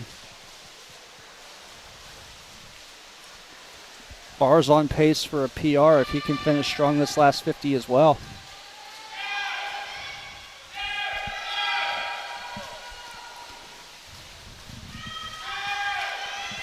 Hearing lots of encouragement from the coaching staffs here.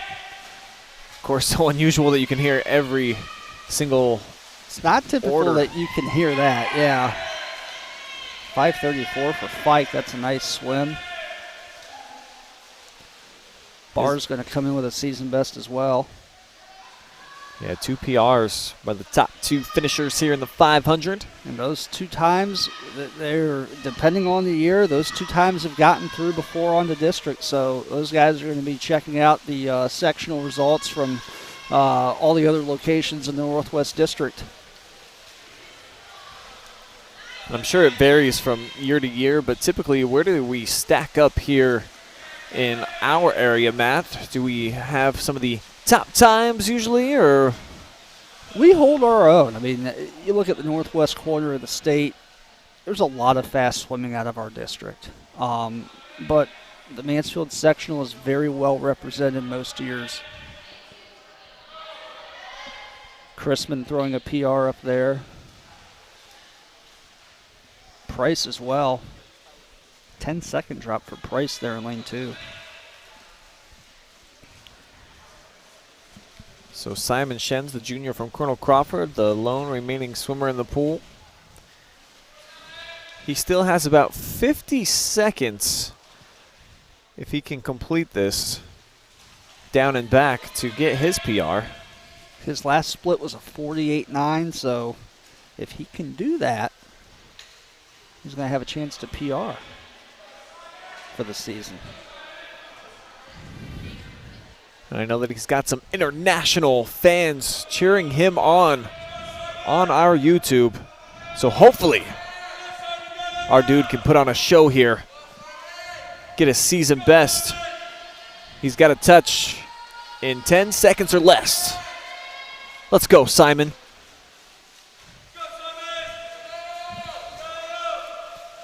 That's going to come down to the wire, Matt. Oh, wow. I think he's going to touch just a shade above his season best. And that's really cutting it when you look at a race this long, 7 minutes and 41 seconds. His best was about a half second better.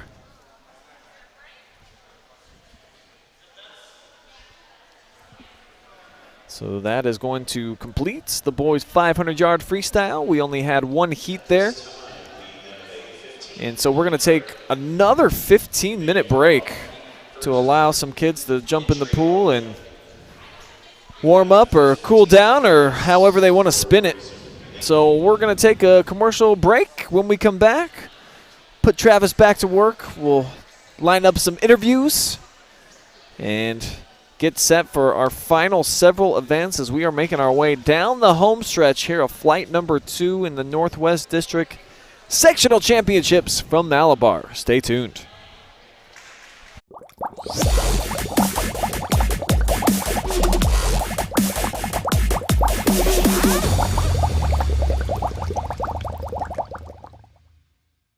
Lender, craftsman, dog dead. We're more than our job titles, and you're more than an account number. The personal attention we provide comes from a promise to serve you with respect and compassion. By being responsive to your questions and taking time to understand your needs and goals, we give you more than just a place to bank. That's the more you can expect from Park National Bank. Find John or a banker near you at parknationalbank.com. Park National Bank, where you mean more.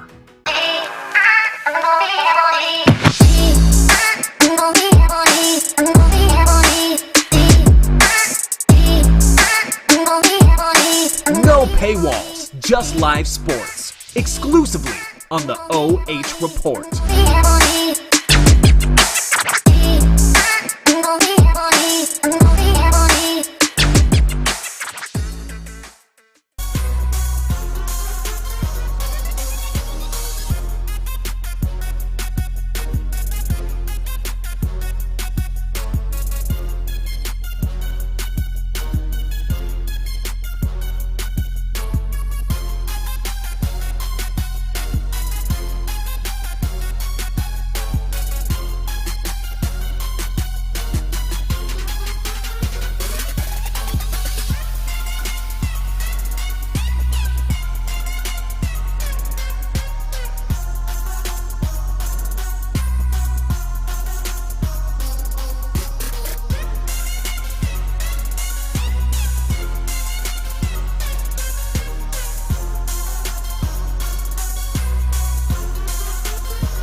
Welcome back to the Frank Barthel Natatorium here at Malabar Middle School.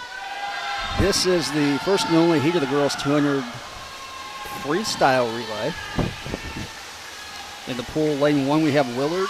Lane 2 is Bucyrus. Lane 3, Shelby. Lane 4, Colonel Crawford.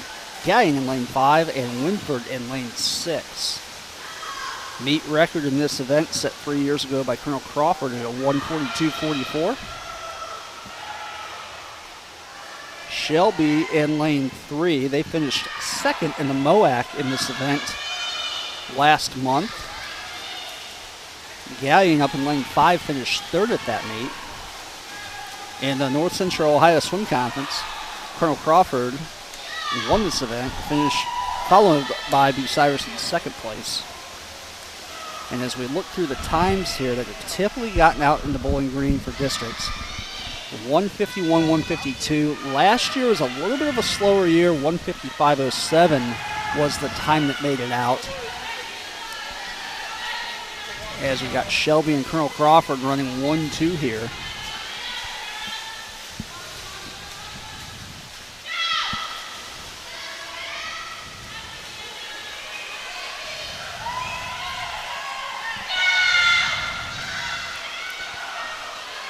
Down the backstrokes, it looks like Shelby coming in strong.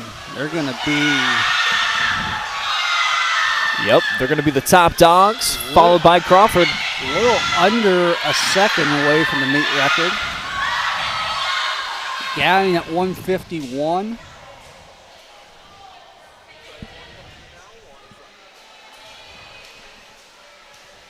Wow. Bucyrus, 154.87.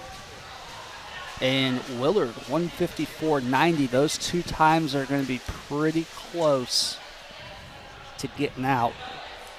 And Wynford up in lane number 6 with a nice time drop of about 6.5 seconds. Blistering time there for the Lady Whippets, and that's above their best for the season. Had they been able to hit their mark, would have been good for the best ever at this sectional, man. I'm just noticing here. Yep. Yeah, they won that time at MOAC, the MOAC championship meet last month. They are going to be set up nicely going into Friday's meet at Bowling Green. And if you're just joining us, the top 24 relay times from today's sectional meets in the Northwest District and the top 32 individual times will advance to next Friday in district competition, and that's going to look a little bit different this year with the girls meet being swam in the morning and then the boys being swam in the afternoon, similar to what the sectional setup is here, but they're doing it by gender next weekend. And the 5 sectionals that teams are competing against in this district, obviously we have Mansfield here. Fremont has a sectional. Lima, Oak Harbor, and Ayersville round out those 5.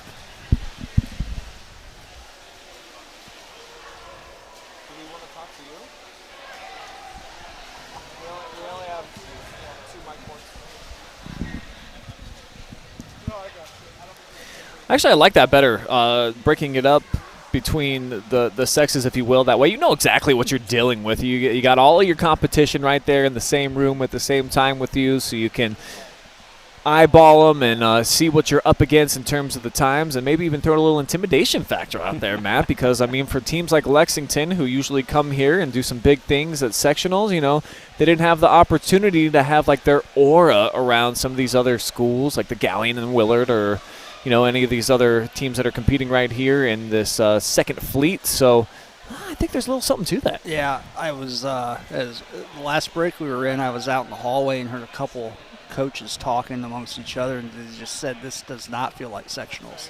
I mean, you know, no crowd, nobody's right on top of each other. We have coaches in the stands, we have kids in the stands as well, and as well as the media, and it is just a totally different feel. No question about it. But as we've joked a few times today, 2020, 2021 just has a totally different feel to it, Matt. Not your standard line of life so far, at least as we know it in the sports world. That is for 100% sure.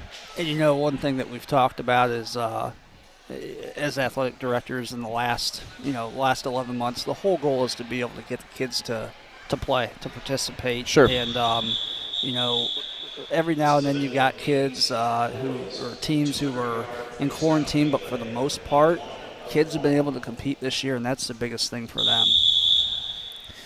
And next to compete is going to be the boys in the 200-yard freestyle relay. Top dogs belong in lane number 3. That's Colonel Crawford. Eagles are flying out to an early lead here. They've got Shelby next to them in lane 4. Galion's in lane 2, and then Willard up top in lane number 5. Colonel Crawford won the North Central Ohio Swim Conference in this event. Shelby finished 3rd in the MOAC meet in this event. Traditionally, a 139 has gotten through as the last 2 years. A 139.9 and 139.04 have been the 2 times to be the last qualifier for districts. Got a good head-to-head going right now in the center of the pool between the Eagles and those Whippets. Boy, they are right in line with one another as the 3rd swimmer for each, both entering the pool at the same time. It was a little bit better entry, in my opinion, for the Eagles. Something that is so important in this 200 free relay or the relay exchanges, the takeoffs, and getting everything timed up to where when your kid in the water, when your teammate hits that wall, your toe wants to be leaving the block right then. Another solid entry for Colonel Crawford as we are down to the final swimmer. Whippets, though, gaining a little bit of ground. It's going to be the Eagles with the turn first, but Shelby right behind as we are down to our final about 15 yards here, and it looks like Crawford. They are going to finish strong here. It will be the Eagles touching first with a 137. Shelby right there, a 138.24. Not going to touch the sectional meet record, 131.21 back in 2000, but both those times, 1 and 2, should be safe to move on to next weekend. And a significant drop for Shelby. They really rose to the occasion there, dipping their season best by well over 2 seconds, almost 3. That they did. That was a time that they swam at MOAC that finished 3rd last month, and looks like over a 3-second drop for them today. Willard's your 3rd place finisher at a 151. And then in 4th place up in lane 2, Galion Tigers. Let's move on, shall we? Event number 19 next on the docket. Girls 100-yard backstroke, but no, let's not get there because it's cool down time, isn't it? That is. Another 3-minute break, giving the kids a chance to hop in the water and warm down. So what do we do in the commentator profession here? How do we spend our cool down? That is the question here. And I know for me, I'm standing up and stretching my back out. It's a good idea. Maybe some lemon tea, I hear, is a good idea for the throat. A couple lozenges. Yeah, I think I will stand up, Matt. Maybe give me a little flamingo stretch.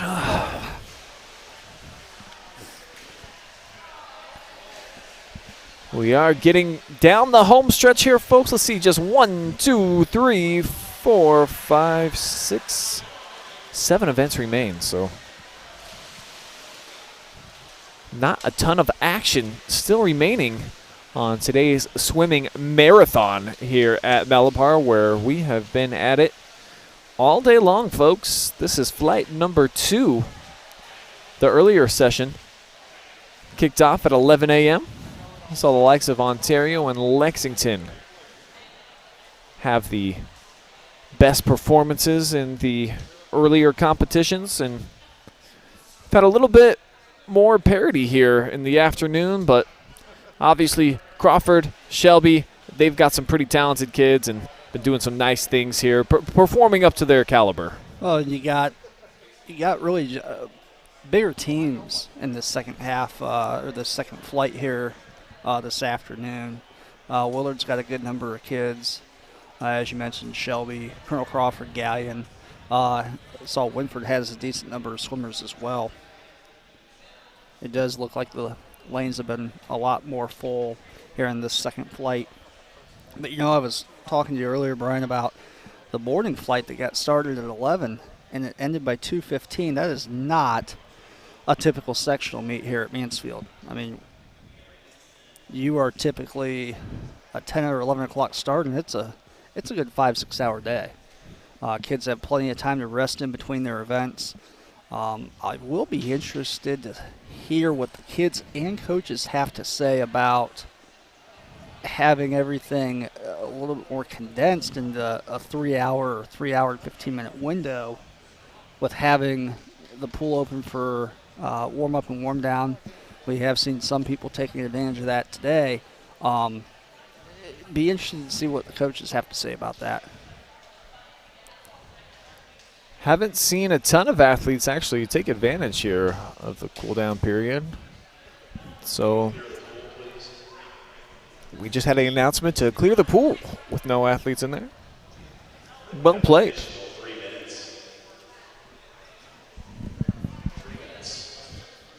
They just added 3 more minutes to the clock, Brian.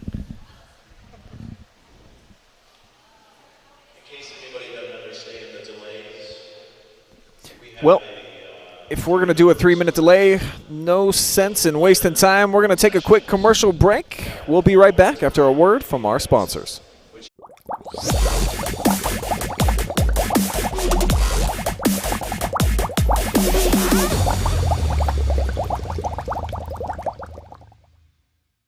Lender, craftsman, dog dead. We're more than our job titles, and you're more than an account number. The personal attention we provide comes from a promise to serve you with respect and compassion. By being responsive to your questions and taking time to understand your needs and goals, we give you more than just a place to bank. That's the more you can expect from Park National Bank. Find John or a banker near you at parknationalbank.com. Park National Bank, where you mean more.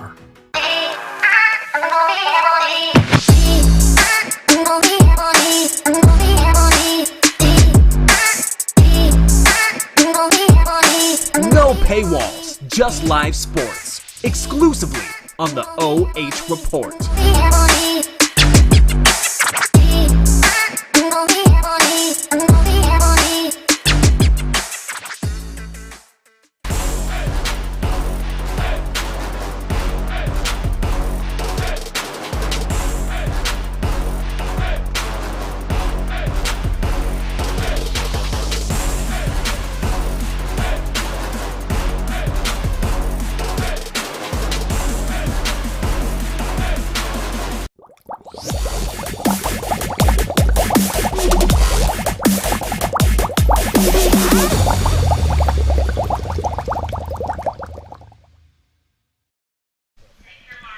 Back inside of Malabar Intermediate School, we have got the girls' 100-yard backstroke, event number 19 on the day. 2 heats going down.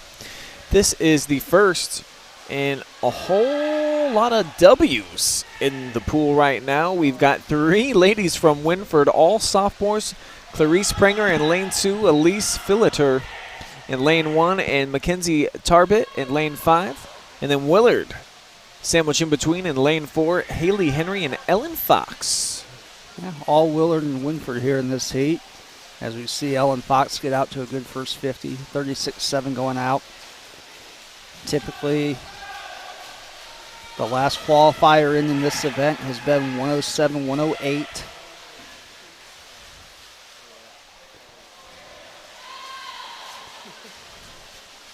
Meet record in this event, 58.11, set by Hannah Stevens back in 2014.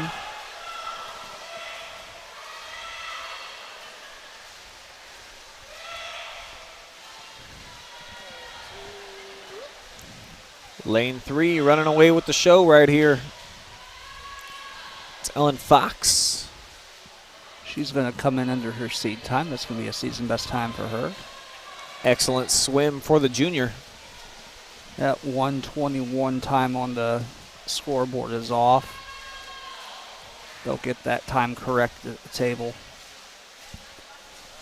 PR there for Haley Henry in lane 4, her teammate from Willard.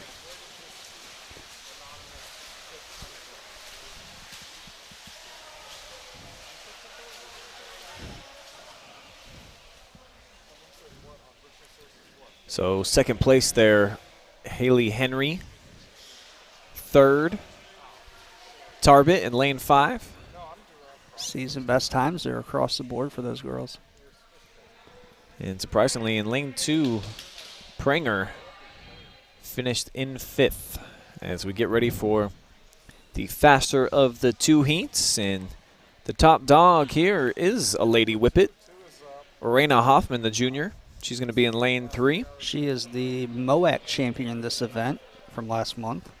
Got Miranda Stone next to her in lane 2, the Galion freshman. In lane 4 on the other side, Abby Martin, the sophomore from Colonel Crawford, who's going to be right next to her teammate, Reagan Ritzop.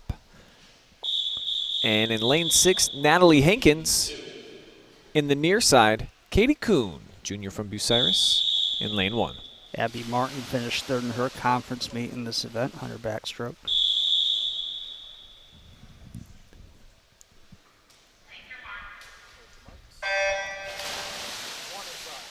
So Hoffman's got the top season best so far, a 101.36. We'll see if she can go sub 60 here with a heck of a performance.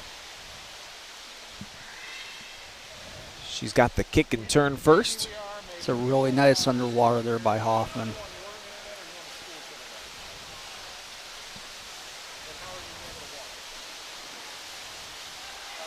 Watch her on this turn. She's going to get really deep underneath the wave there.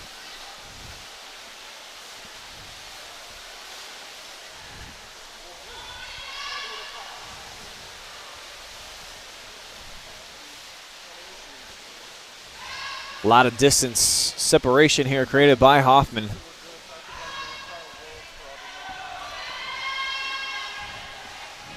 Good battle going on for second in the 4th and 5th lane between Martin and Ritzop, but this one all about the Colonel Crawford, or the Shelby Jr. Abby Martin with her 106. That time should be good to make it through next weekend. Lane 5, Reagan Ritzop from Crawford with a nice time drop there. That's going to be a close time.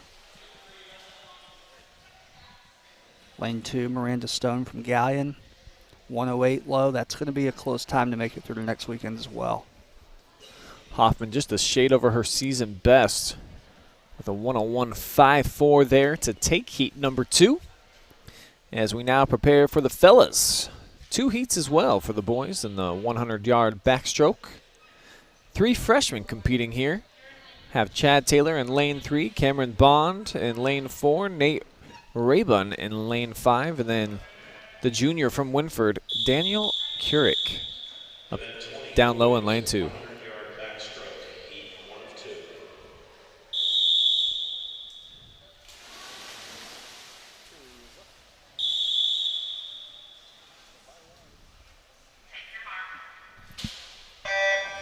And I'm noticing of these 2 heats, really no blistering times. Nobody's sub 60 here, Matt. What do these competitors need if they would like to compete in districts? They're going to have to be about a 103. 103 high the last 2 years has gone through.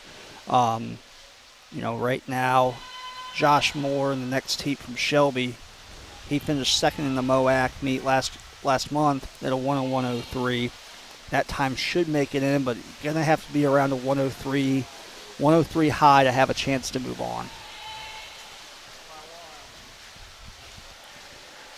First to make the turn to a second 50, I'm sorry, here is actually coming from lane 5 in Arabian. Bit of a surprise.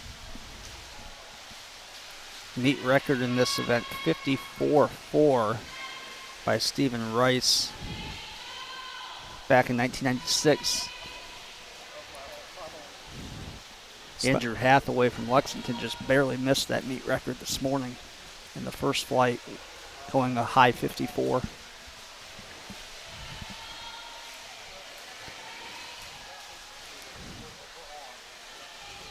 So the first one in does come from lane 5. It is the Wynford freshman, and that's his first posted time of the year. The 113 tops in this heat.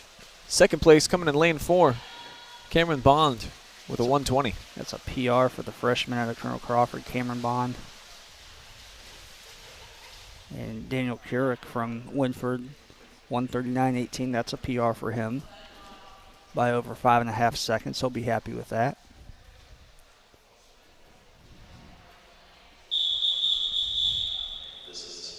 Heat number 2 about to jump in the pool.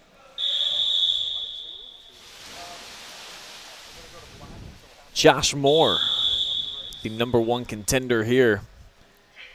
He's got Nate Ekus in lane 4 next to him. Sam Rager from Bucyrus next to him. Hayden Faith in lane 5. David Bongold lane 1, and Nick Ekus, the sophomore from Crawford, in lane 6.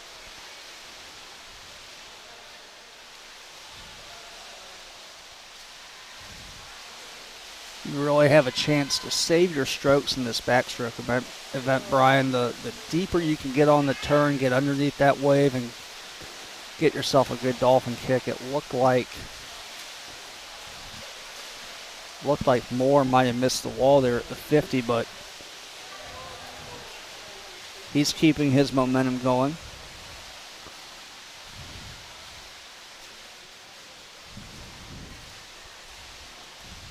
He's got the lead, not by much though.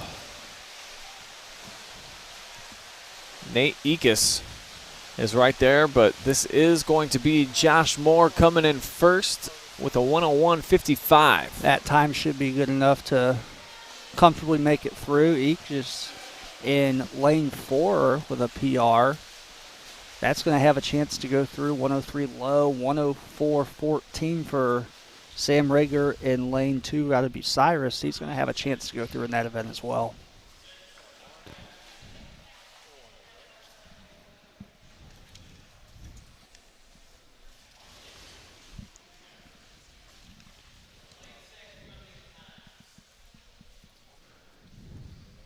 So the next scheduled event here is the girls' 100-yard breaststroke. As the gentlemen make their way here out of the pool.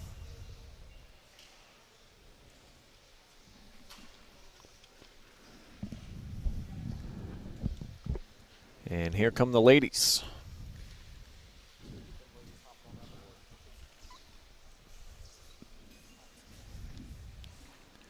It's going to be 2 heats here for this one. First one features a senior in Mackenzie Danhoff from Willard. She's going to be in lane 3, and then a whole bunch of youngsters surrounding her. Down low, we've got the sophomore from Colonel Crawford, Emily Wallace. Her teammate Caitlin Long, just a freshman, is in lane 2. Addie Stevens in lane 4 from Willard, and then Hattie Crabtree, the freshman, in lane number 5. Looks like we're missing a couple swimmers here too in lanes 3 and 4. That's right. A couple of Willard swimmers. Maybe they found the snack bar and got a little bit sidetracked like I did earlier, Matt. I mean, it's been known to happen here at the sectional championships at Malabar. Yeah, shout out to the Mansfield Athletic Administration here. They provided a nice hospitality room for us all day today. We had some nice pizza in there, wings a little bit ago. They've taken good care of us. Provided everything except for a mid-session cot for that much-needed nap. Yes. Was able to catch that out in my friend's car, though, so no worries.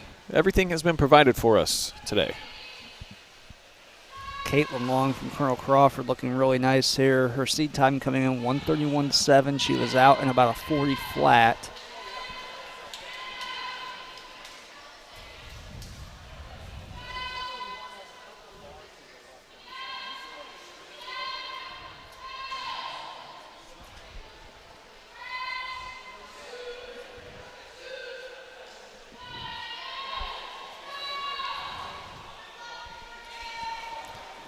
This one's going to be no contest. She's going to have a nice PR here. Her stroke looks really nice. Her head is aligned in a good position. That's a nice season best time for her, coming in at 127. So the 9th grader Long is in first. Next up, Out in lane 5, Crabtree, followed by Emily Wallace. So we will have a full pool here for the second heat. Definitely want to keep an eye on the middle of the pool per always, but most especially here, Casey Speck head and shoulders above the rest of the competition. The Galion senior has punched a 1:11 so far this year. Nobody within 7 seconds of that. Her top competition will come from lane 4 in Emma Swisher. Maddie Keller, lane 2, no slouch herself. Speck is the MOAC champion from Galion, the senior in the 100 breaststroke, the 1:11.08. She went last month, winning her league championship. Swisher in lane 4 and Young in lane 5 from Colonel Crawford and Bucyrus. They were 2 and 3 respectively at the North Central Ohio Swim Conference Championships. Now to be out in this event for districts, Brian, you're going to have to be about a 116 to be safe. 117 has gone through. Last year, 119.23 was the last time in.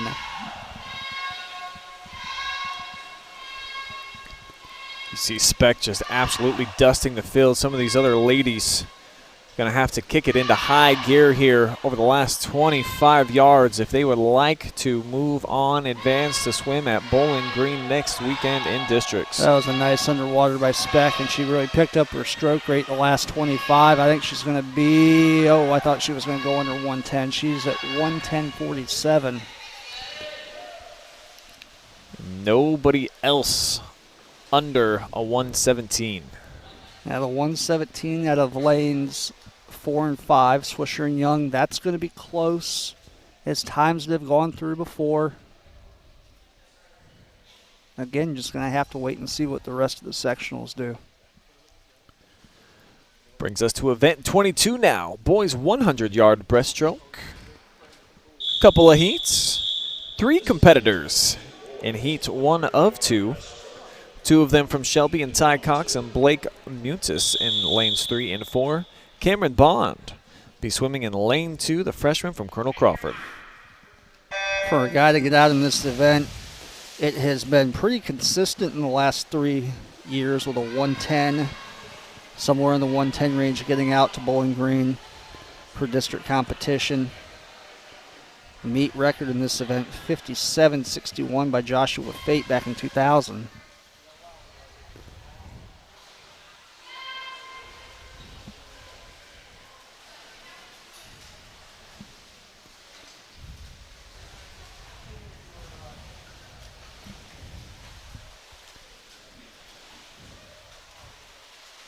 Cox is in first. Good looking battle for second here between Mutis and Bond.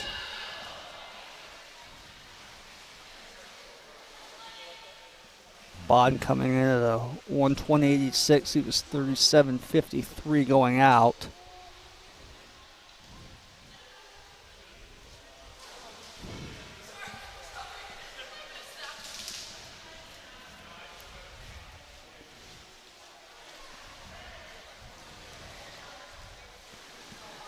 Cox's pace seems to be actually dropping off a bit as competitors are catching up, but it's not going to be enough. He's going to be checking in with a PR on the season, a 1:18.58. He's going to be happy with that time. Will Gates in lane 2 here obliterates his PR for the year. He came in at a 138.56 and just put up a 122.29. He's going to be extremely happy with that. Here in this next heat, we're going to see the defending North Central Ohio Swim Conference champion and Brandon Rowland from Colonel Crawford in lane 3. He's going to be surrounded by a couple of whippets. Cale Moore in lane 2, Wyatt McKenzie in the 4th. Kevin Phillips of Crawford, the senior, is in lane 5, and up or down low, Wynford senior Levi Hartshoe. Hartshoe finished 3rd at his conference meet in this event with a 1:18.04. Lane 4, McKenzie from Shelby. His 1:09 was good for 3rd place in the MOAC meet a few weeks ago.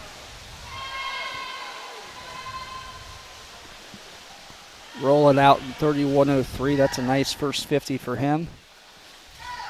But he's got some competition. Those whippets. McKenzie's all over him right now. Both Shelbyans stride for stride It's for going to come second. down to this last turn. Looked like a pretty good one for Wyatt McKenzie.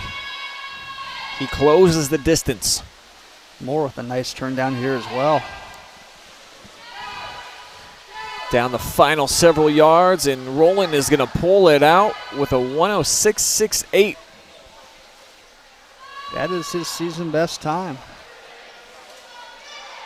Same for Wyatt McKenzie. Cale Moore, also a season best time. And those times should be good to move on.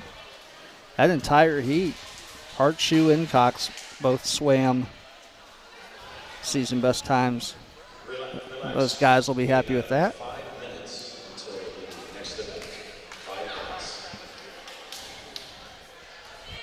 So we're going to take a 5-minute break. We're going to take a break as well. We'll be back here at Malabar. Girls 400-yard freestyle relay is next.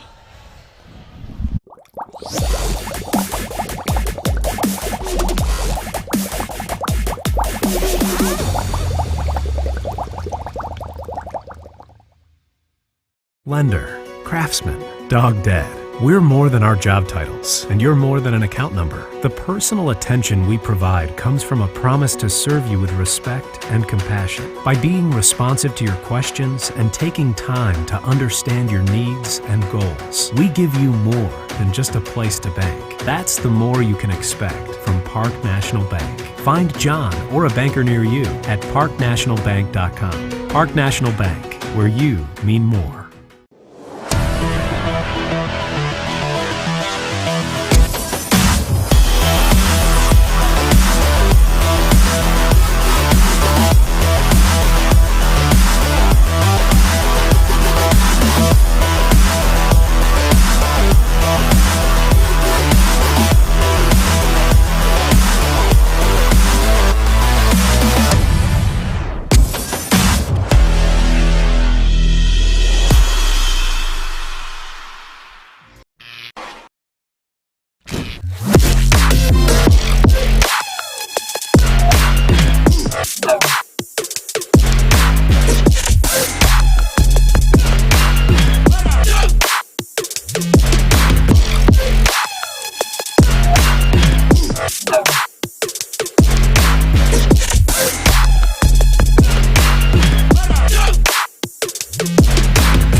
No paywalls, just live sports. Exclusively on the OH.Report.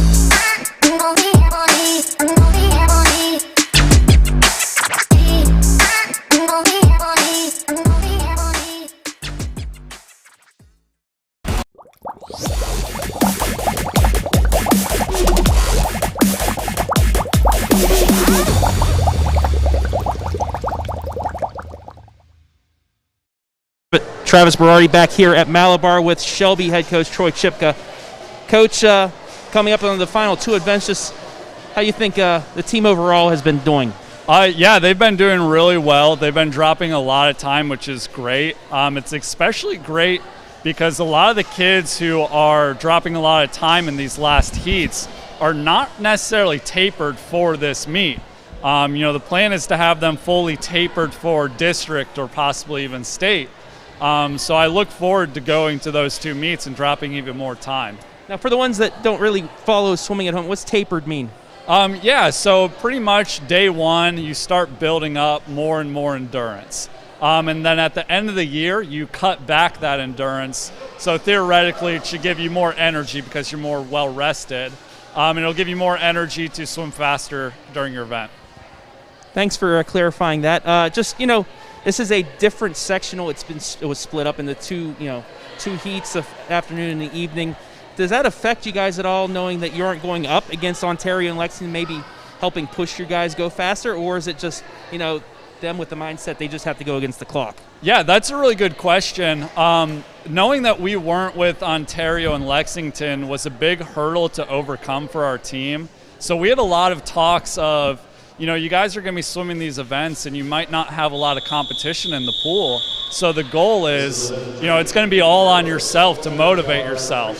So they've had a lot of good self-motivation, I guess, to pull through rather than relying on the competition. All right, well, thank you, Coach, and good luck the rest of the way. Thanks so much. Back up to you guys for the final 2 events. All right, thank you very much, Travis. And that's right, we do have just 2 more events, that being the girls' 400-yard freestyle relay, followed directly by the boys' version of the event, and just 1 heat each, as we'll have 5 teams competing in each one as well right now. In lane 1, Wynford. 2 is Galion. Shelby's in lane 3. Colonel Crawford swimming in lane 4, and Willard in the 5th. Neat record in this event, 3:44.65, set back in 1996 by Madison. Now to get out in this event, typically it's been a 4:12, 4:13, 4:15. Last year was kind of an anomaly. It was a 4:33.6 that made it out, a lot slower than in years past. I don't see that time going through this year. We do fully expect getting through, though, will be Shelby, Galion, and Colonel Crawford. It'll remain to be seen if Wynford or Willard can swim their way to their top time here of the season, as see Shelby now, their second swimmer in the pool, starting to create a little bit of distance, but great competition, them and Colonel Crawford, as they're pretty even. Yeah, Shelby came in today with the top seed. They finished second at Mid-Ohio Athletic Conference Championships. Crawford at North Central Ohio Swim Championships, they were first. Galion finished third at their conference meet. So, yeah, we fully expect these first 3 teams here to be pretty safe to move on to next weekend.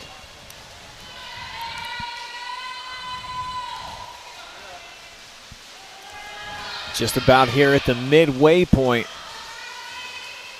of this finals heat for the girls' 400-yard freestyle relay.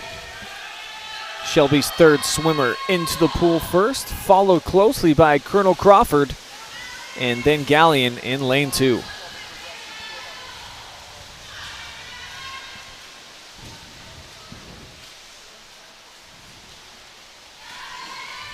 Something Troy Chipka from Shelby said in his interview, talking about, the buildup of a taper and then you're slowly taking away volume and yardage at the end of the year. We always told our kids, we want you up on the blocks mid-season. We want you racing when you're tired.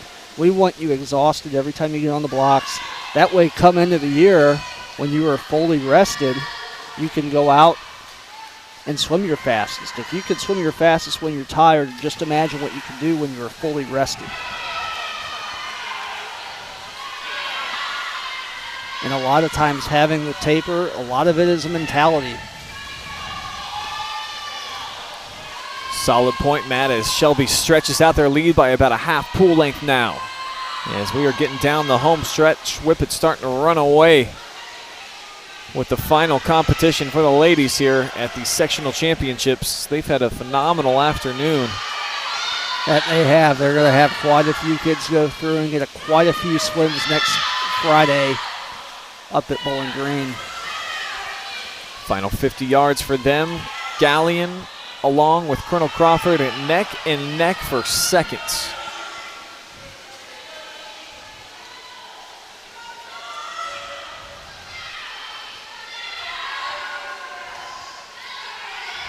See if Shelby can beat their best time of 3:47.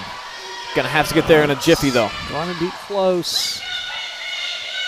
3:47.83. Pretty much right on it, Matt. About a half second above their PR for the season. Galion is in with a 3:53, so that should be good to move on to districts.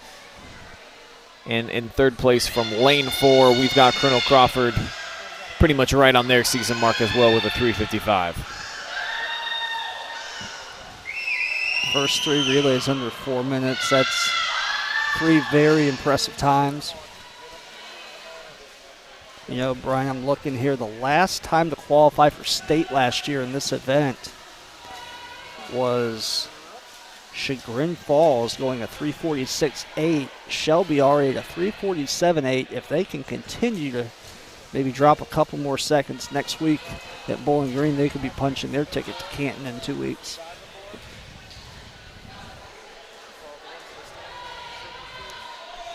Willard, the last team still in the pool. 4:19.7 for Willard. Actually, I'm sorry, yeah, it's Wynford that's down here in lane 1 that's still finishing up. They're going to set their PR by a lot, but over 5 minutes. Yeah, they're going to PR here. Willard up in lane 5, PR by 8 seconds. You know, last year that 4:33 got out. I mean, if you're Willard, you're hoping that time can get you through this year as well. That's a nice time drop for that relay. Final event on the way. Boys 400-yard freestyle relay. And this is Colonel Crawford's to lose. They're going to be in lane 3. Shelby's next to them in the 4th. And they are flanked by Galion in lane 2. Willard swimming in lane number 5.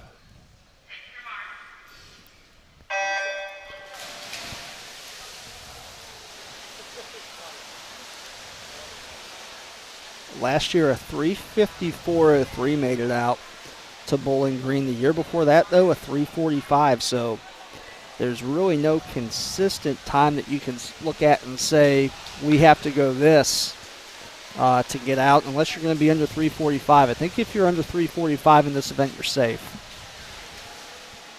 Eagles and Whippets on pace for that. But Galion right there in the mix, too, with their number 1 swimmers. Willard starting to fall behind. Shelby was second at their conference meet in this event. Colonel Crawford third. Meet record set by Lexington 2 years ago was 3:21.54. I don't see any of the teams touching that today.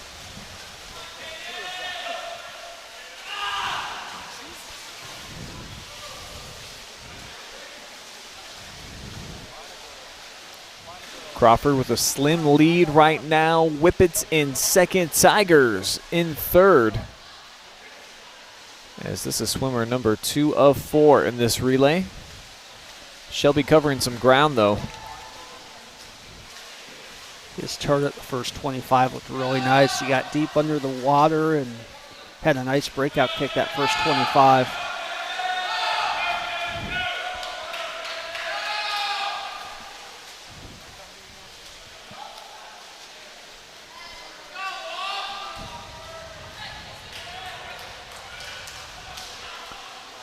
Been a good battle between the number 2 swimmers here of the Eagles and Whippets. Yeah, they've been neck and neck. They're going to hand it off to their 3rd swimmer here. Both entered the water basically precisely at the exact same moment.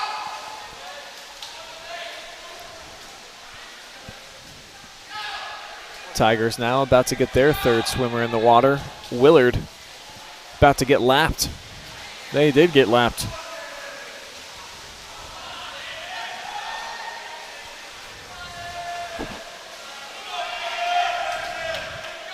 Dead heat we got going in the middle of the pool right here, Matt. We're finishing with a bang. This is going to be a fun race to watch down the stretch here from Colonel Crawford and Shelby. Crawford there in lane 3, Shelby above them in lane 4.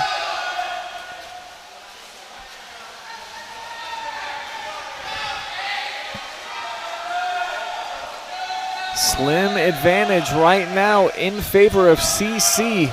They're going to have about a full body length advantage coming in to the final leg of the relay here.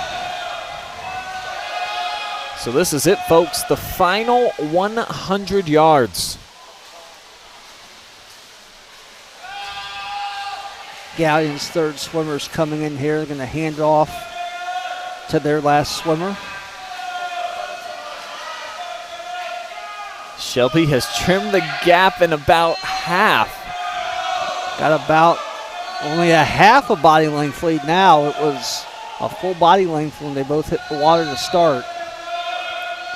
We will see what kind of kick the Whippets have here off the wall. Looks like it was a better push-off for the Eagles.